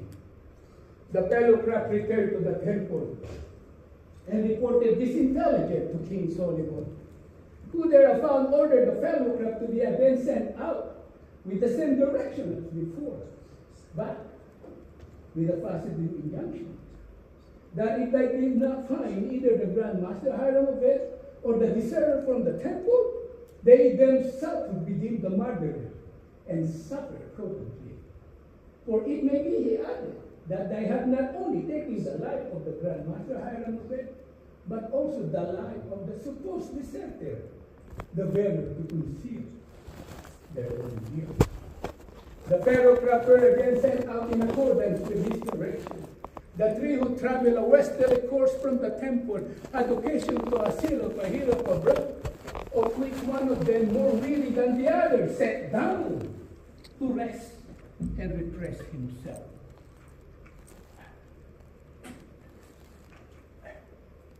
While attempting to arise, got a hold of his spray of acacia and easily giving away, excited his suspicion, whereupon he held his brother. Upon consulting the spot, the earth having been recently removed, and his appearance of the grave, they heard exclamation issuing from the tip of the adjacent rock, which they recognized as the voice of the deserter, severely accusing themselves and excusing each other. Whereas they rushed upon seized bound and took them out at the west gate of the temple and brought before King Solomon in the east, where they confessed their guilt, and were by his order taken out without the city and severely executed in accordance with the imprecation which has just quoted from their own mouth. King Solomon then ordered the fellow craft where the weary brother sat down to rest and refresh himself, to seek for the body of the Grand Master Hiram of it. And he found to search diligently on in a forest for the secret of a master mason or a key thereto. The fellow craft repaired to the spot, and upon removing the earth, found the body of the Grand Master Hiram of it in the grave, dug due east and west, and 6 feet in depth. Diligent search was made on in the body for the secret of a master mason or a key thereto, but they did not find the secret. But they did find the jewel worn by the Grand Master Hiram of it. Upon this intelligence being communicated to King Solomon, he exclaimed, "Then the mastered word is lost," which might seem to imply to you, my brother, that no one but the Grand Master Hiram of it possessed the word. Such, however, was not the case. Masonic tradition informs us that in the building of King Solomon, there were 3 Grand Masters: Solomon, king of Israel, Hiram, king of Tyre, and Aramobet, who entered into a solemn covenant not to give the secret of a master mason when assailed by the ruffian, choosing rather to lie down his life than to forfeit his integrity. For that alone, my brother, is well worthy of imitation. Grand Master King Solomon ordered Hiram, king of Tyre, to take unto himself suitable assistant and go with him to raise the body of the Grand Master Hiram of it. And upon arriving the grave, they thrice raised their head, "O Lord my God, O Lord my God, O Lord my God." Since, my brother, this has been adopted as a grand hailing sign of a master mason, which you are never to give, unless you are in real distress or poor instruction. And when you see this sign is given, you are to regard the person giving it as a master mason in distress, and it will be your indispensable duty to relieve him so far as you can do so without serious injury to yourself or family. In addition to the word accompanying with the sign, this word may be used when you cannot. There's no help for a widow's son. There's no help for a widow's son, which is also a signal of distress to be given when the sign cannot be seen, and to which you are to pay like attention. King Solomon then ordered Hiram, king of Tyre, to raise the body by the grip of enter the apprentice mason. But it was important the body could not be thus raised, owing to its advanced state of decomposition, is having been dead for 15 days. The flesh flipped from the bone. King Solomon then ordered Hiram, king of Tyre, to endeavor to raise the body by the true grip of fellowcraft. But for like reason as before, the body could not be thus raised. The flesh flipped from the bone. And King Solomon exclaimed, then it should be raised by the strong grip of the lion's paw and on the 5 points of the fellowship. And the first word is spoken or uttered after the body is thus raised should be the substitute for the ancient mastered word until the future generation discovered the right. Thus, my brother, was the body of the Grand Master Hiram, raised from the grave, conveyed at the temple and buried, which made 3 times. First in the rabbis of the temple by the Rabban, second of the hill of the Mount Moriah by the same, lastly near Saptorium, or Holy of Holies, where Masonic tradition informs us. There was erected to his memory a marble monument consisting of a beautiful column broken by it standing virgin weeping, an open book before her, the sprig of acacia in her right hand, the urn in the left hand, and time patiently unfolding the ringlets of her hair. The broken column denotes the untimely death of the Grand Master Hiram. The virgin weeping, the unfinished state of the temple. The book opened before her, that the memory of his many virtues is recorded in every mason's heart.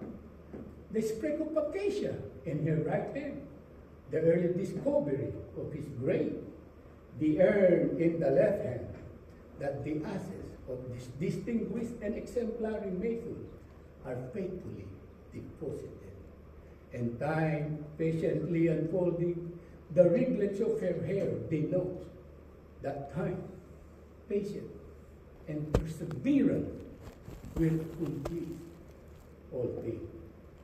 This, my brother, concludes the first section of this lecture of this degree. They have a second section. When I have sipped my water, I will continue to give.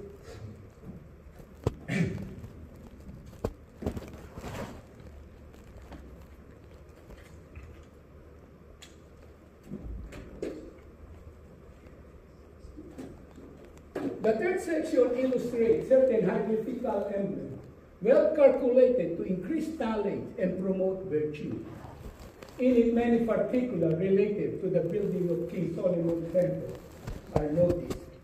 That famous fabric, as I before informed you, was commenced in the 4th year of the reign of King Solomon on the 2nd day of the month.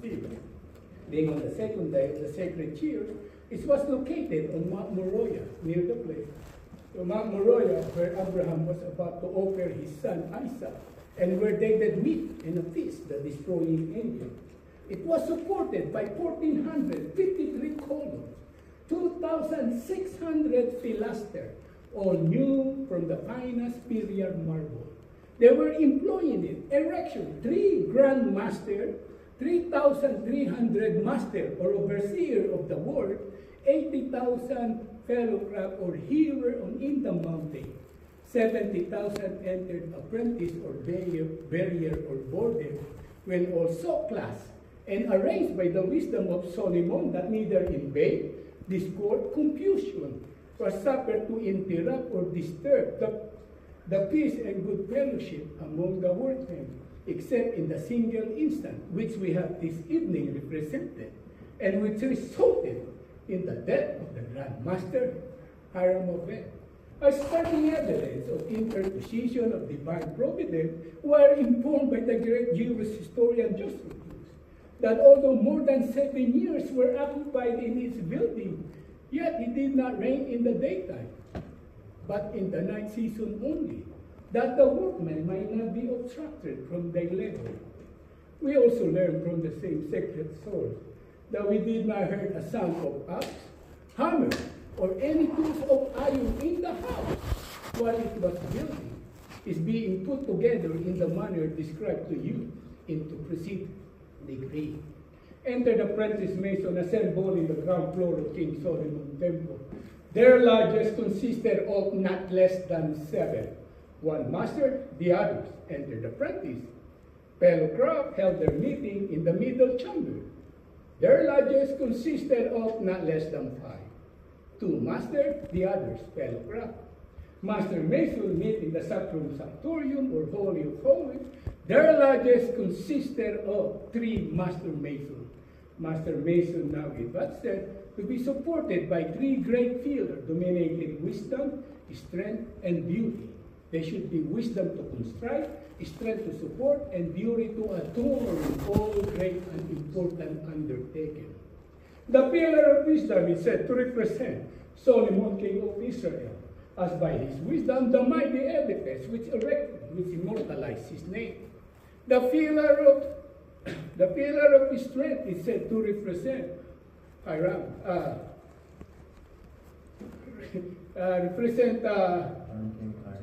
King Hiram, king of Tyre, who made an engagement to King Solomon to pay the crowd their wages if any be due, that none may go away dissatisfied. Harmony being the strength and support of all society, especially of ours. And the pillar of beauty is said to represent Hiram, the widow's son. But his duty it was to call the crowd from labor to refreshment and high clothes, where is the beauty and glory of the day. The hieroglyphical emblem explained of this decree are the tea of set, the cup of incense, the beehive, and the book of constitution guarded by the tailor's swords. The swords pointing at the naked heart, and all-seeing eyes, the anchor and the ark, the 47th problem of the Euclid, the hourglass of the sin. The explanation of these 8 classes is to be found in every various monitor, which have from time to time being adopted by the fraternity, and it's hoped that you will soon make yourself familiar. The 9th or last class is not meritorious, being confident to the repository of faithful breaths. It consists of the setting mold, the space, the coffin, and the spray of acacia. The first 3 are emblem of mortality. The last is an emblem of immortality. By the setting mold, we are reminded of that, with the Grand Master Hiram Beth was his name.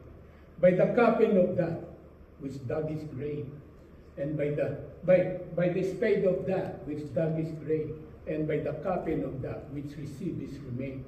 These to the rational thinking mind are calculated to produce serious melancholy and reflection. But when we look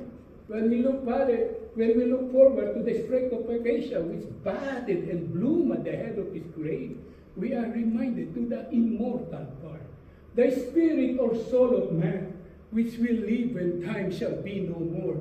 It is the inspiration of that great divinity whom we adore, and bears the nearest resemblance or affinity to that supreme intelligence which pervades all nature, which will never, never, never die.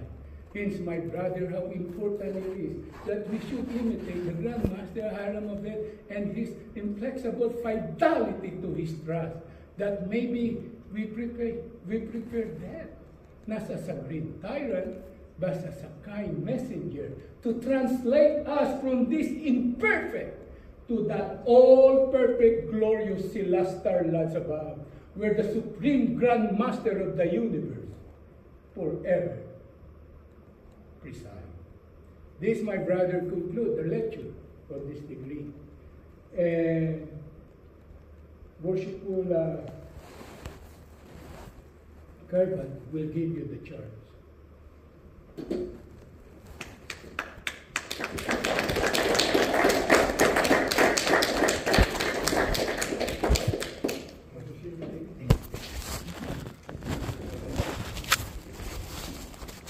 I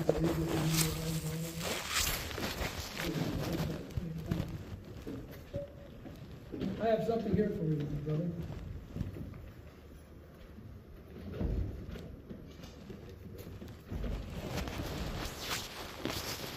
My brother, it is my pleasant duty to present to you your own volume of sacred that great life and nation. Before doing so, however, I have certain observations to make concerning this holy book, and this your third degree, to which I trust you will pay strict attention. The Holy Bible is commonly thought of as one book because it has a front and a back cover.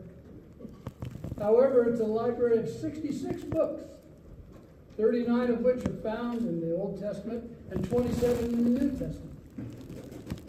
These books represent the sacred literature of the Hebrew race and are the product of many centuries of varied authorship and subject matter. They combine law, history, poetry, philosophy, biography, ethics, and the revelation of the divine truth and light. Diverse as the subject and authors are, remote as the legend types and styles of expression are, the intelligent reader discovers an ever-increasing purpose running through the pages like a silver thread through a darker fabric. Veritable flashes of truth and light reveal the true character and mind of God and his never-failing love towards all mankind. The Holy Bible is the world's supreme record of man's experience with faith. It is the Mason's trestle board in character building. That important duty to which you have dedicated yourself this evening and have been emblematically presented the tools of this degree. In this holy book are laid down the principles for correct living. Its great men loom large upon the background of world history. They lived, they fought, they loved, they sinned, they repented. And they have left behind them here in this holy book the testimony that the keeping of God's law and the doing of God's will are the only things in this life worth living for.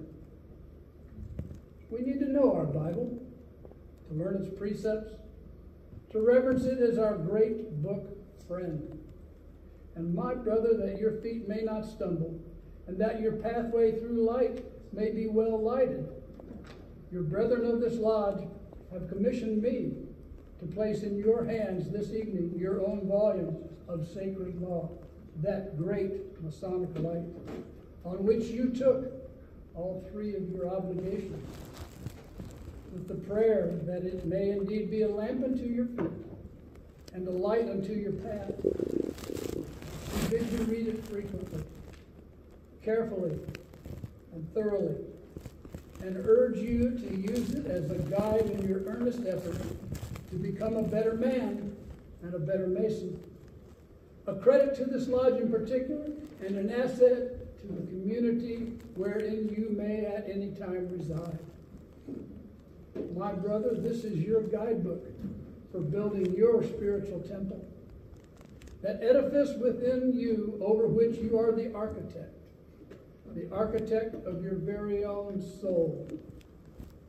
That soul that was so eloquently represented this evening by Grand Master Hiram V, and you, yes you, representing him. Despite the guidance so beautifully woven throughout this book, and because we are all human, there may be times in a man's life, or your life, where the pressures or drama of life leads him astray. So far astray that his spiritual temple begins to suffer or crumble under those pressures. So what do you do when you see or are aware of a brother downtrodden, suffering from the pressures of life? Or, if you are the one suffering, what are your expectations? Tonight, you are admonished that you will unselfishly go on foot and out of your way to aid and succor a needy brother. That you will ever remember a brother's welfare as well as your own in all your applications to deity. That you will keep in your breast a brother's secrets. That you will be ever ready to stretch forth your hands to aid and support a falling brother. And that you will ever whisper good counsel in the ear of a brother, and in the most friendly manner remind him of his errors and endeavor to aid in his reformation, and will give him due and timely notice that he may ward off all approaching danger. My brother, we are the architects of our own souls. The strength of our spiritual temples comes from our being the masters of our own souls, and from the guidance offered from within this lodge and that great light in masonry. Congratulations, my brother. Now I'd like to tell you a little bit more about the book you hold in your hands. And I'd like for you to keep this for reference because you need to memorize this later. The front of this Bible contains a title page, and in there you will find the signatures of the officers of Peoria Lodge number 31. And on the following page, you will find the signatures of all the brothers present here this evening. Further past that, you will find an opportunity to register your Masonic life should you choose to pursue the Scottish or the York Rite, or if you become involved in the Eastern Star. All those pages are set aside for you for keeping a record, as well as the genealogy of your family to be able to pass on to future ages. Congratulations and enjoy that book.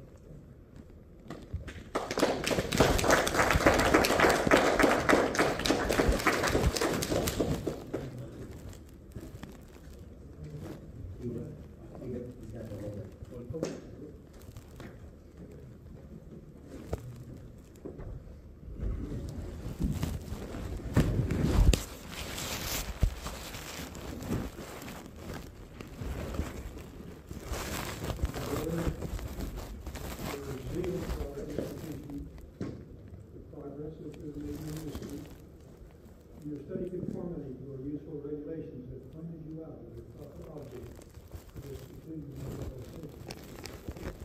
You lead an honor-bound life, find you to be faithful to every trust. Support the dignity of your character on all occasions, and strenuously to enforce my precept and example, in steady obedience to the tenets of Freemasonry. Exemplary conduct on your part will convince the world that merit is a just type to all privileges, and that on you areas of not, and under the greatly bestowed. As a Master Mason, you are authorized to correct the irregularities of your less conformed brethren, to fortify their minds with resolution against the snares of the insidious, and to guard them against every allurement of vicious practices. To preserve unsullied the reputation of the fraternity ought to be your constant care, and therefore it becomes your province to caution the inexperienced against any breach of fidelity. To your inferiors in rank or office, you are to recommend obedience and submission. To your equals, courtesy and affability. And to your superiors, kindness and condescension. Universal benevolence you are zealously to inculcate by the regularity of your own conduct, and then to remove every aspersion against this venerable institution. Our ancient landmarks you are carefully to preserve and never to suffer them under any pretense to be infringed. You are never to countenance any deviation from our established customs. Your honor and reputation are concerned in supporting the dignity and respectable character which you now bear. Let no motive, therefore, make you swerve from your duty, violate your vows, or betray your trust. But be true and faithful and imitate the example of that celebrated artist whom you have this evening represented. Thus you will render yourself deserving of the honor which we have conferred, and be worthy of the confidence we have reposed in you. Brother Senior Deacon, you now perform the traveling charge.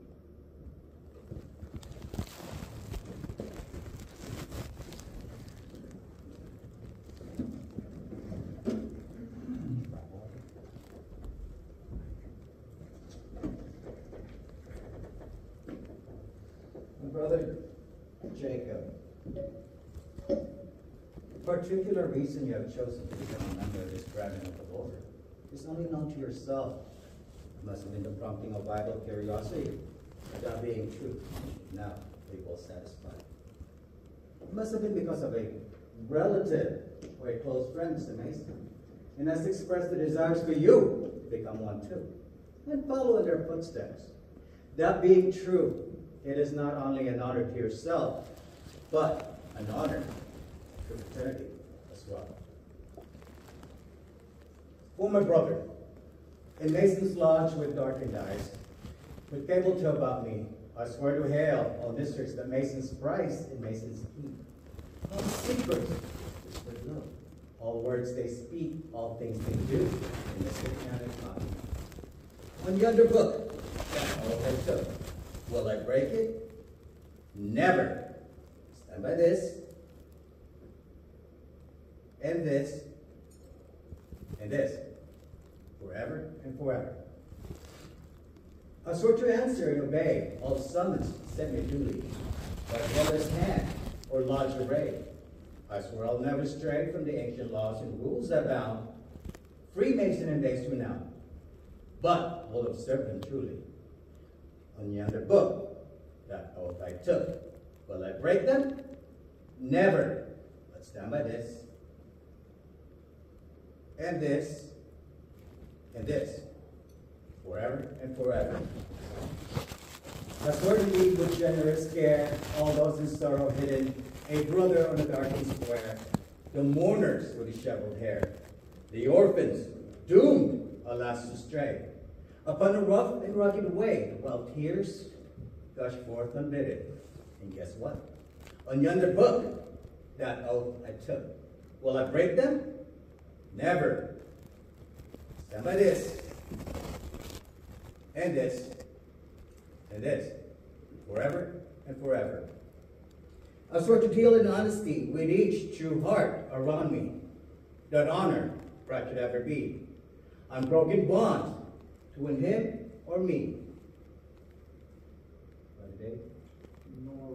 No wrong, no guilt, no cruel fraud should ever break that sacred cord by which my vows have bound me. On yonder book, that oath I took. Will I break them? Never. Stand by this, and this, and this, forever and forever.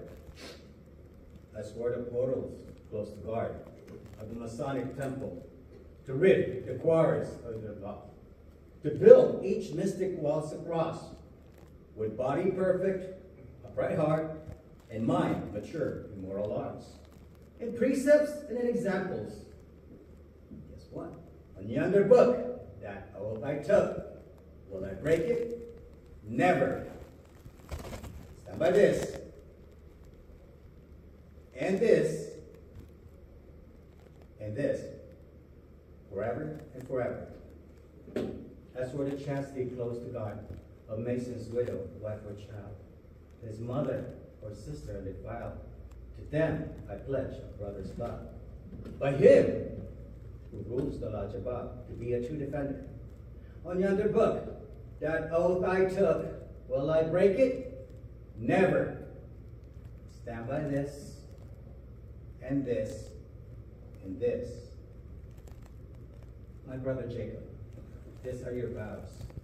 Be they your cares, and may such aid be given, in answer to your earnest prayers, that you may ever do or dare all that God's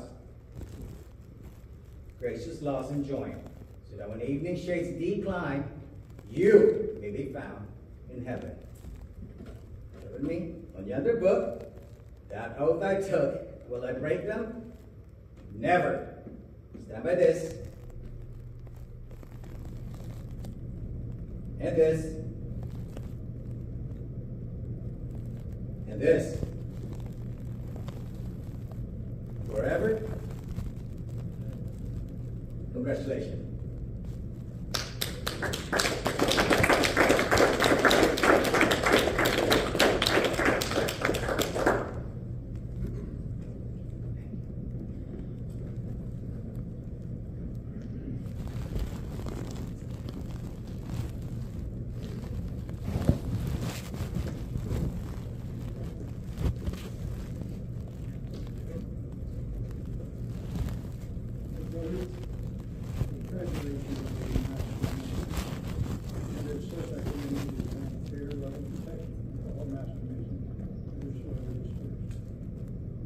that the fraternity are fine, faithful, true, and just.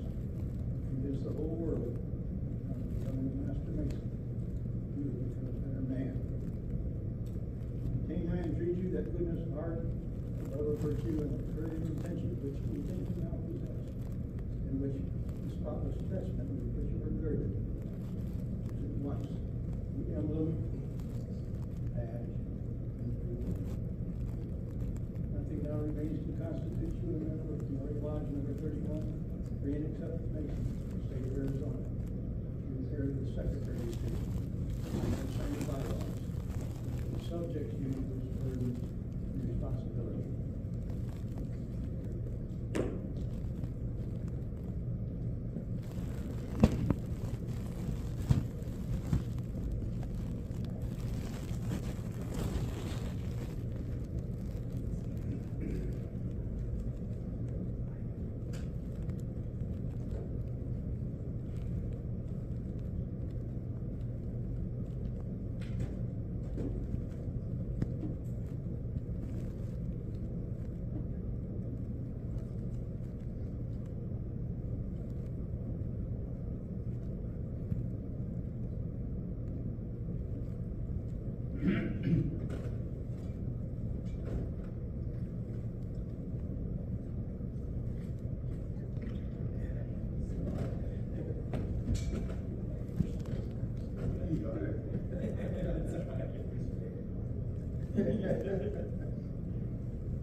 My brother, stand before the altar of Freemason, on which is always placed the Holy Bible, square, and compasses.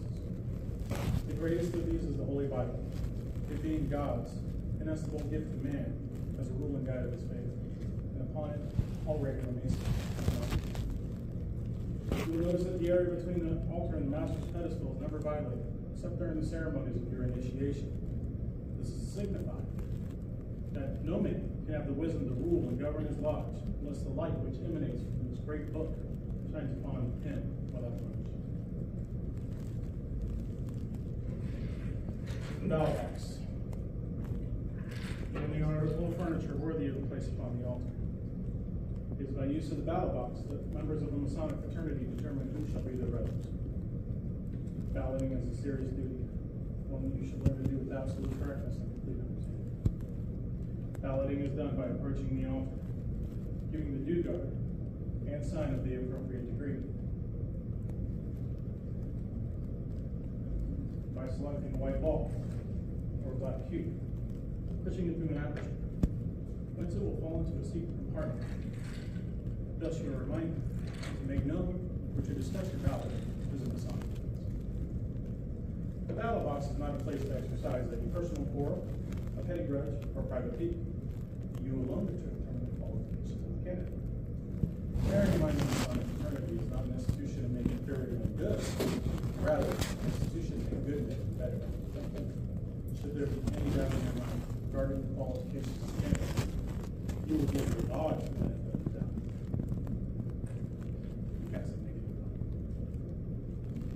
Remember that one man can do the fraternity more harm than 100 good men can overcome.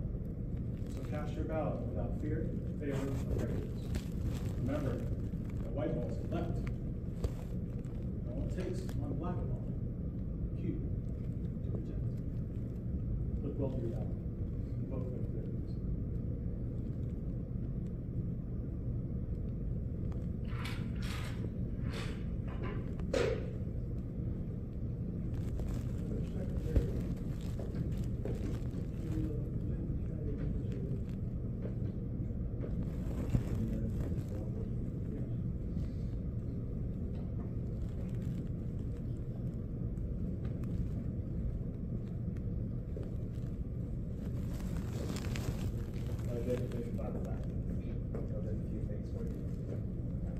first thing I have for you is your apron. This is the Americanский apron that was presented to you at your first degree. And then you get back from you. Hang on. So there's the Americanский apron for you to wear. Remember from the degree of first to wear in all of your life. Many brethren will keep it in their case so they pass on, and that is their coffin apron. Other brethren will wear it out and about. It's yours to wear. I also have the trowel that we gave to you earlier today.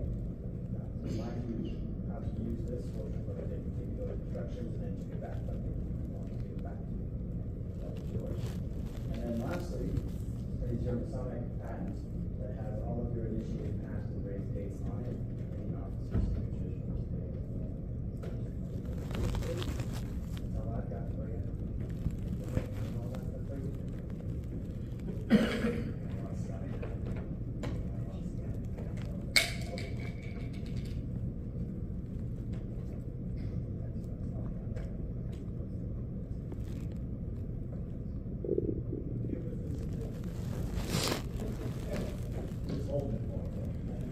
Are there any other presentations to be made this evening?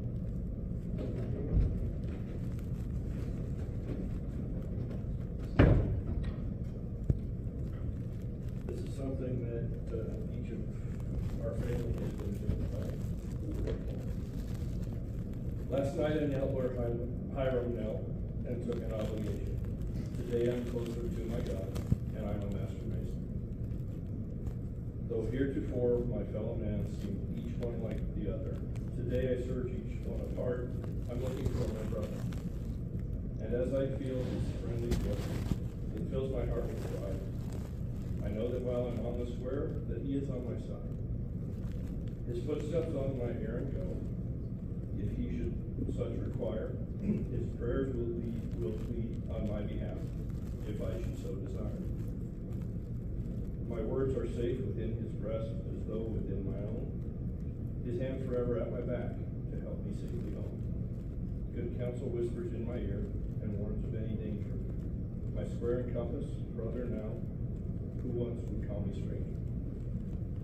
I might have lived a normal life, and risen to distinctions, without my brother's helping hand, and the fellowship of Masons. But God, who knows how hard it is to resist life's temptation, knows why I knelt where Hiram knelt and took an obligation.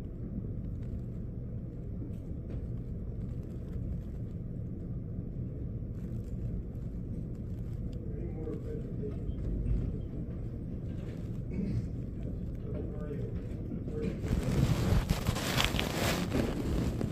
Well, congratulations, brother. You're going to be very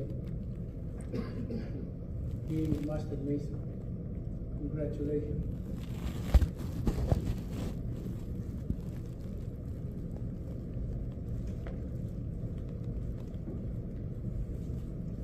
Brother Jacob, for the last few months, we've gone through a lot.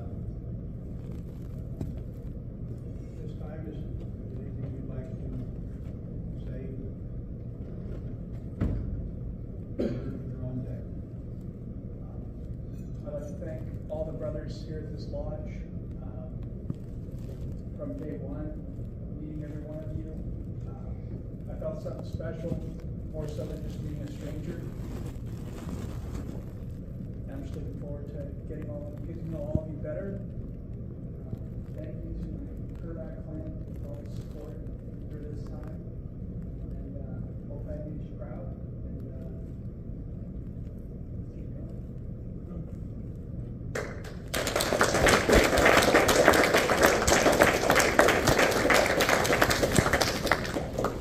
You will now be seated among the brethren.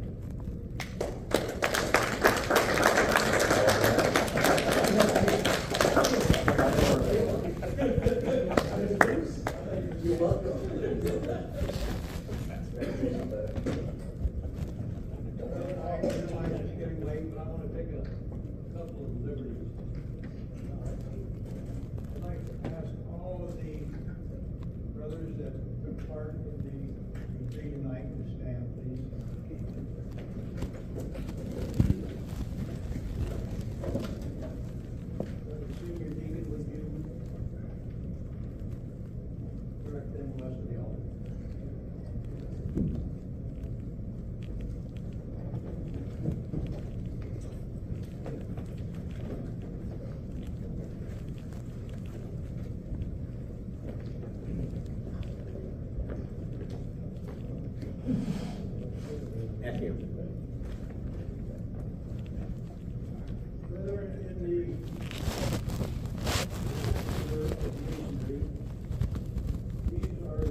tonight's drama. Starting with you, Brother Jacob? Gary Brother Gary Brondale, senior deacon for this year. Played the seat as a senior deacon, also did a charge and a wayfaring on the second part of the second section. Congratulations. Congratulations, brother. And I know that it's really hard to be a part of this fraternity, but anyway, for a few months, you made it. So congratulations.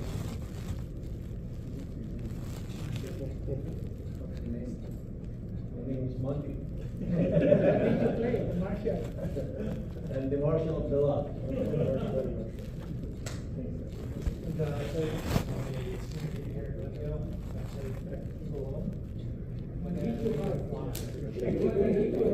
Remember him.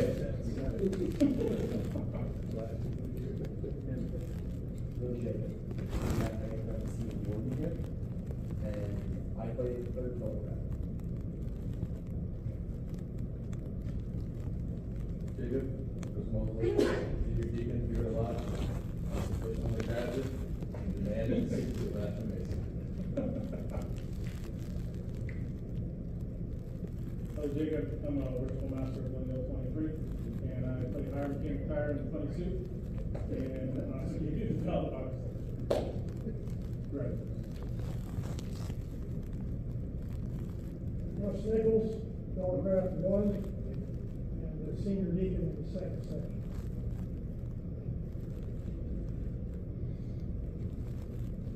Jacob, I'm Mike Mosley. I presented to you your Bible. I'm also the chairman of the mentorship committee for the Orient Launch Studio. Should you ever require any additional mentorship. So it looks like you've got a fair bit of cover. Brother Jacob, congratulations. I took the pleasure of shaking you around a little bit as people look. David Aguayo, I'm the treasurer of Peoria Life. Brother Jacob, or you my great sitting master of Peoria Land. I did a little bit work during your testimony. Brother Thomas Sennefeller, senior steward at Peoria Lodge, and did that job tonight, and I made sure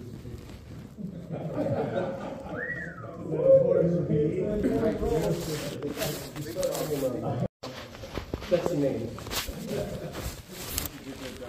Thank you. Jacob Matthew Acosta, Junior Warden. Played the Junior Warden tonight. You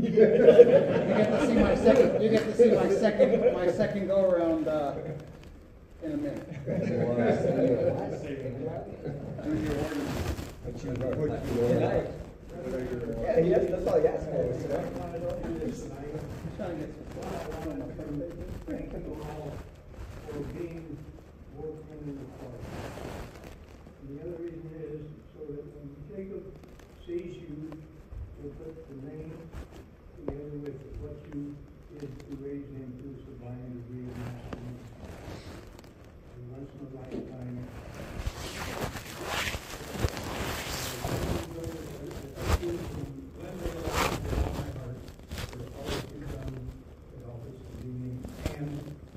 Through all our troubles since the fight, and before that. And I thank you all for being here. Thank you.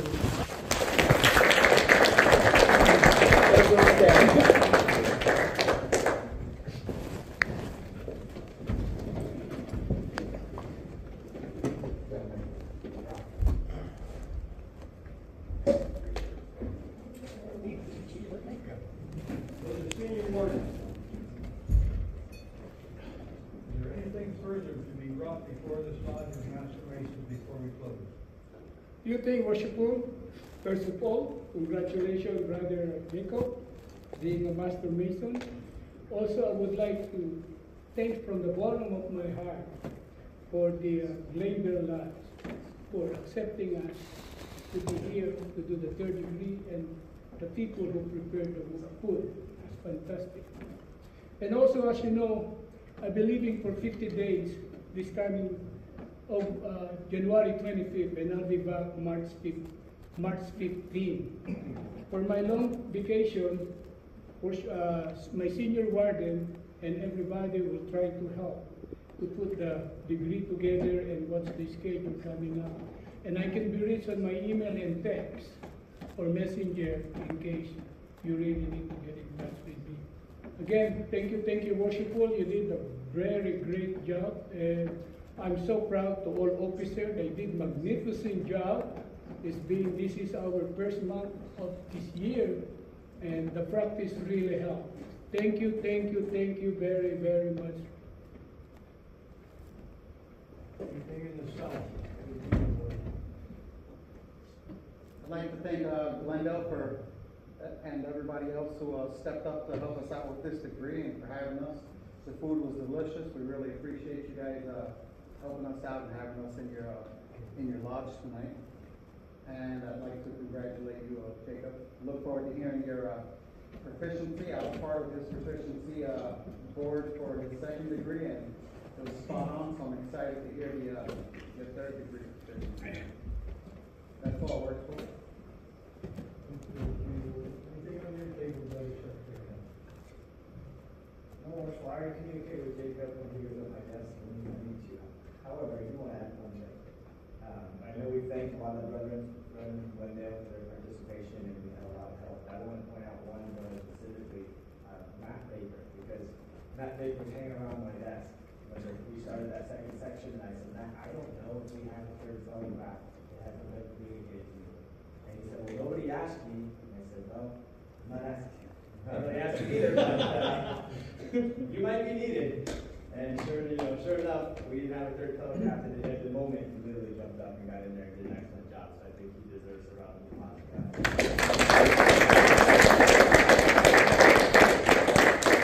That is all I've got. Do you have a schedule of upcoming meetings or? I believe, Boris will correct me if I'm wrong, next week I know is a second degree here. The following week I believe is education at Scottish Rite. Yes. And then the following week after that will be our February stated meeting. Stated meeting. All degree gonna be done in Scottish Rite except third degree here. Second degree, starting next month, we'll start doing the second degree in the Scottish Rite. I will bring the 2 filler from the storage and take it to Scottish Rite this coming Thursday. Does any brother anything to offer for the good of masonry in general, or this lodge in particular?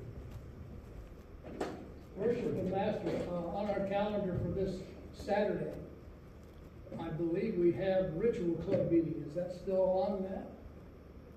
Not sure. Are you going to have it on Saturday? I'm going to have a ritual club meeting on Saturday at 9 o'clock at Scottish Rite. No, is that where am I going to do it? Well, let me address that. I sat with Brother Hall and Antonio. Yes. And I did not discuss. We discussed the future meeting except Tuesday. And he said the only thing we're gonna have to do is give them a call, make sure there's no conflict to their schedule. Okay. And I did not discuss about this coming Saturday meeting. I think we'll move that somewhere in February. I will sit with senior warden to set it up and give Hal a call. Okay. For the future meeting this coming February. Very well. Thank you, Worship. Thank you, Worship. It's my bad. I forget all about it. Not a problem. For the members of Glendale Lodge, I come from Iowa. And we had for many years a meeting called Northern Star, in which a group of lodges would meet on the fourth Monday of the month. And we would work either the first, second, or third section, third, second section. And then after that was the pleasure of the craft. I suggested that we establish something known as a ritual club for Peoria Lodge number 31, so we could get ourselves up to a higher level in our ritual. Preserving the ritual correctly and delivering it correctly needs to be our focus. Not our only focus, because the other half of it is our fellowship. We don't want to neglect who we want. We do not want to become complacent in our use of the ritual, because complacency runs like a bacteria through an organization. So it's my endeavor to make sure that our ritual is best as it can be. Always striving for perfection, but sticking with good enough. Thank you. Thank you, Brother Mike.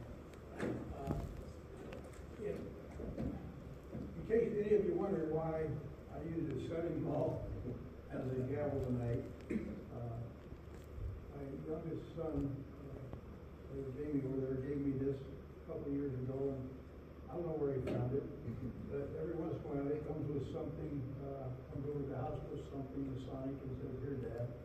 And I thought that the 1930 degree, the study hall would be appropriate to run the meeting. And that's the story behind this study hall. Yes, brother. I just want to point out something from Glendale's schedule. So this coming Thursday, we will be doing a third degree as well. I will be in the East, and the Grand Master will be here. You guys are all invited. It's going to be a fun night. He's going to be here to present 2 50-year awards, and hopefully we'll get to do a little bit of extra ceremony and receive him in his official capacity. That's this coming Thursday? This coming 2 days from now.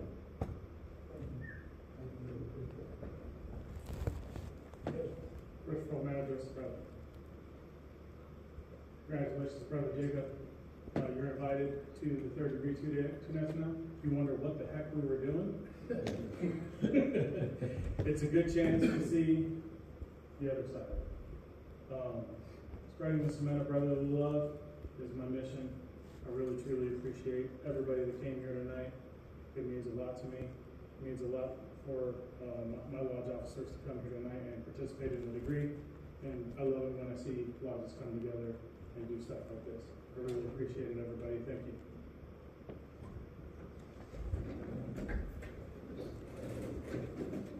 Yes.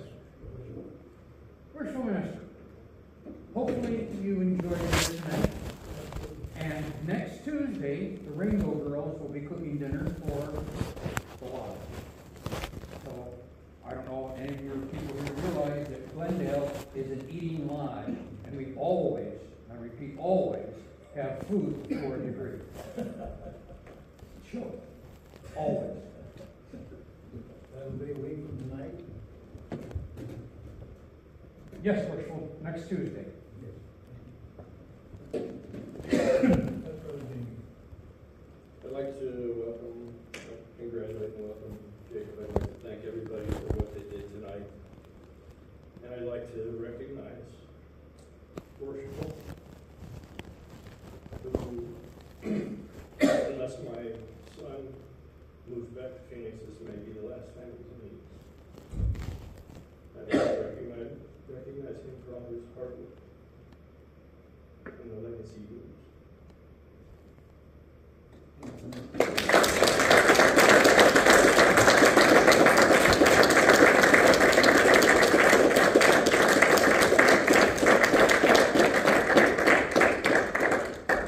It does get a little tougher every time, but I've still got one more grandson. So I'm not going to count myself out yet, but it might take a little more. How old is that grandson? That grandson is how old is he? 22. Already? 22. He'll be graduating from Humboldt University this May, and he'll be back in the valley. So May. We'll see what comes down inside. There'll be nothing else. Brother Junior, the last as well as the first and most important pair of Lodge Masons and Conventions. See that the lodge is tiled, Worshipful. Perform that duty and inform the tither that I'm about to close this lodge of Master Masons and direct him to tithe accordingly.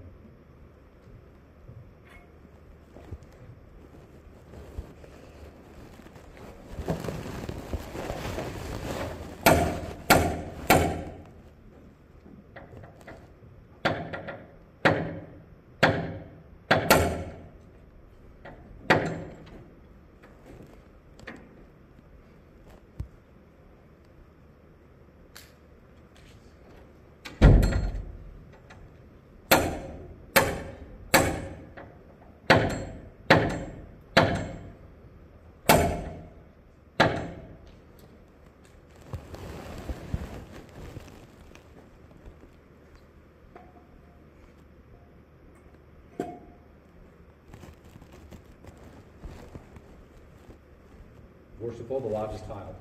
How found, Brother Judy? By a brother of this degree, without the door, armed with the proper implement of his office. Do you there, my brother? To observe the approach of cows and eavesdroppers, see that none pass nor repass without permission of the worshipful master in the east.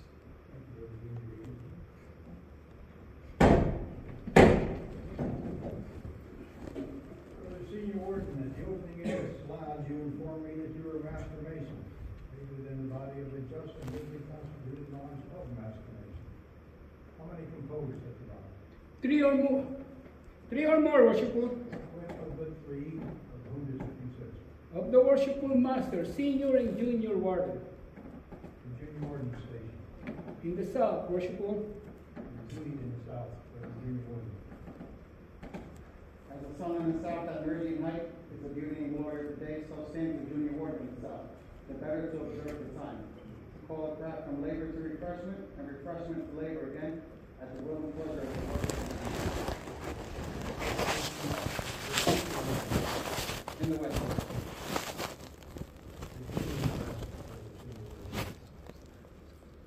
As the sun in the west at the close of the day, so is the senior warden in the west, to assist the worshipful master in opening and closing his lodge, to pay the crowd their wages if any be due, that none may go with his satisfied.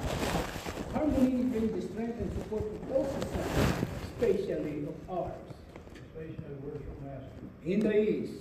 And his duty there, my brother. As the sun rises in the east to open and adorn the day, so rises the worshipful master in the east to open and govern his lives.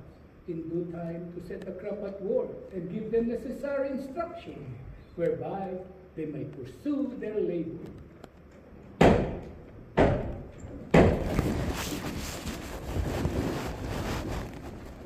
Senior warden.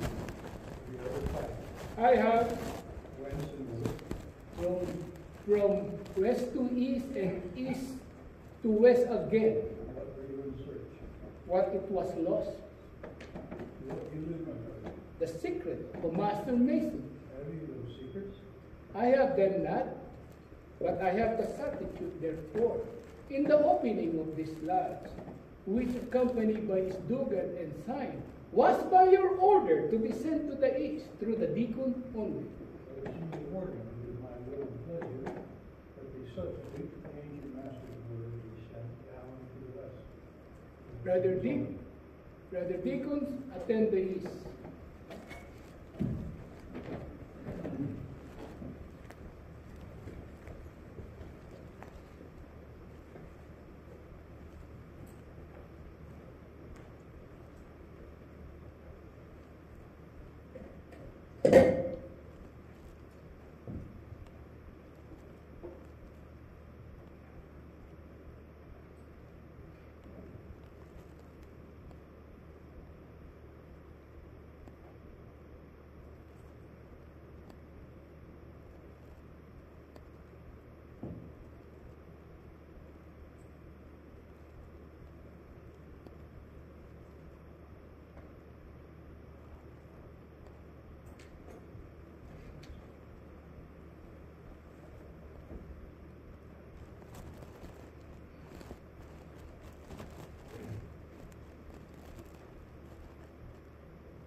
Worshipful Master,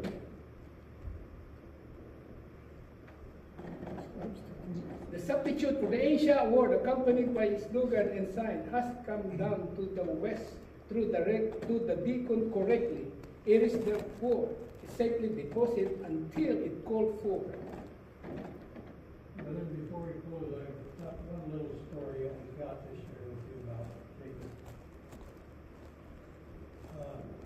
I first met Jacob about 6-7 years ago, something like that. We was attending San Diego State with my granddaughter and was dating her at the time. And my wife and I were over there, and that was the time when they should come and meet us.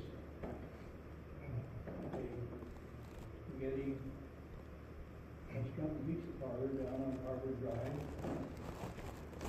and they showed up, and being the type of grandfather that I was, I asked Jake a lot of questions. Since this was a fellow that was dating my granddaughter, this fellow from Seattle. And I think maybe he thought he was getting the third degree. And little did he know, a few years later, he would get the real third degree. And the other part of that is, as the evening went on, I kept going in the back of my mind, Ellen, hang on to this guy, he's the winner. And I'm happy to say she did, and he is. Jacob, I love you. Brother Senior Warden, it is my willing pleasure that the slide of Master Masons be now closed. This you will communicate to the Junior Warden in the South, that the brethren may have due notice to them. Our Junior Warden, it is the order of the Worshipful Master. The lots of Master Mason be now closed. This you will report to the brethren, that they may have due notice thereof. Brethren, it is the order of the Worshipful Master that this lodge of Master Masons be now closed. Of this, take due notice and govern yourselves accordingly. Together, brethren.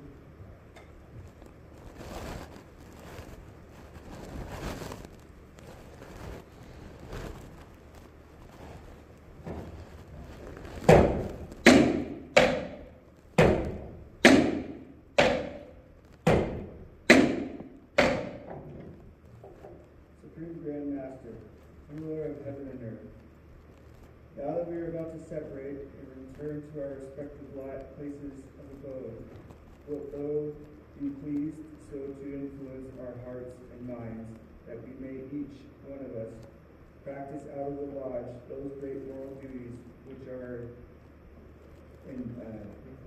inculcated in it, and with reverence study and obey the laws which thou hast given us in thy holy word.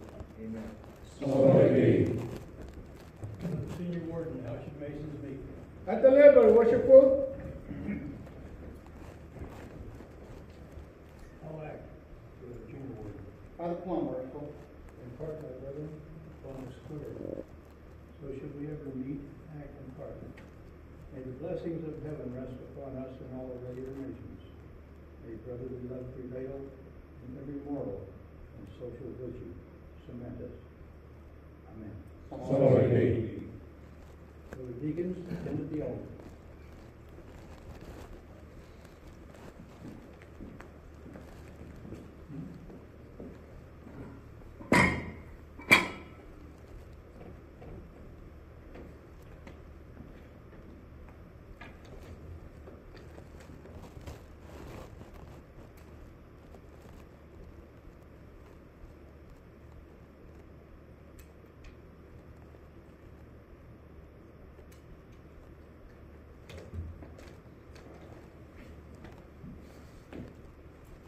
I declare this lodge of Master Masons to be closed by the Junior Deacon and former tyrant.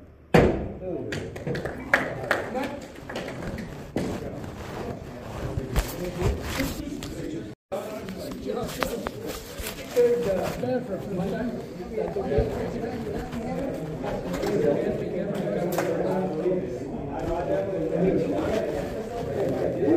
Thank you.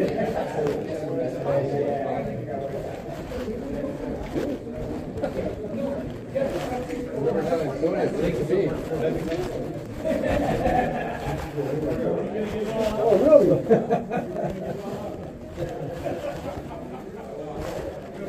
Remember when I went to Royal Arch? I was so excited to go in the first meeting. No, what they did was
We need you to jump in. And you had Lyle in there too. We'll be fine. We don't want to see it.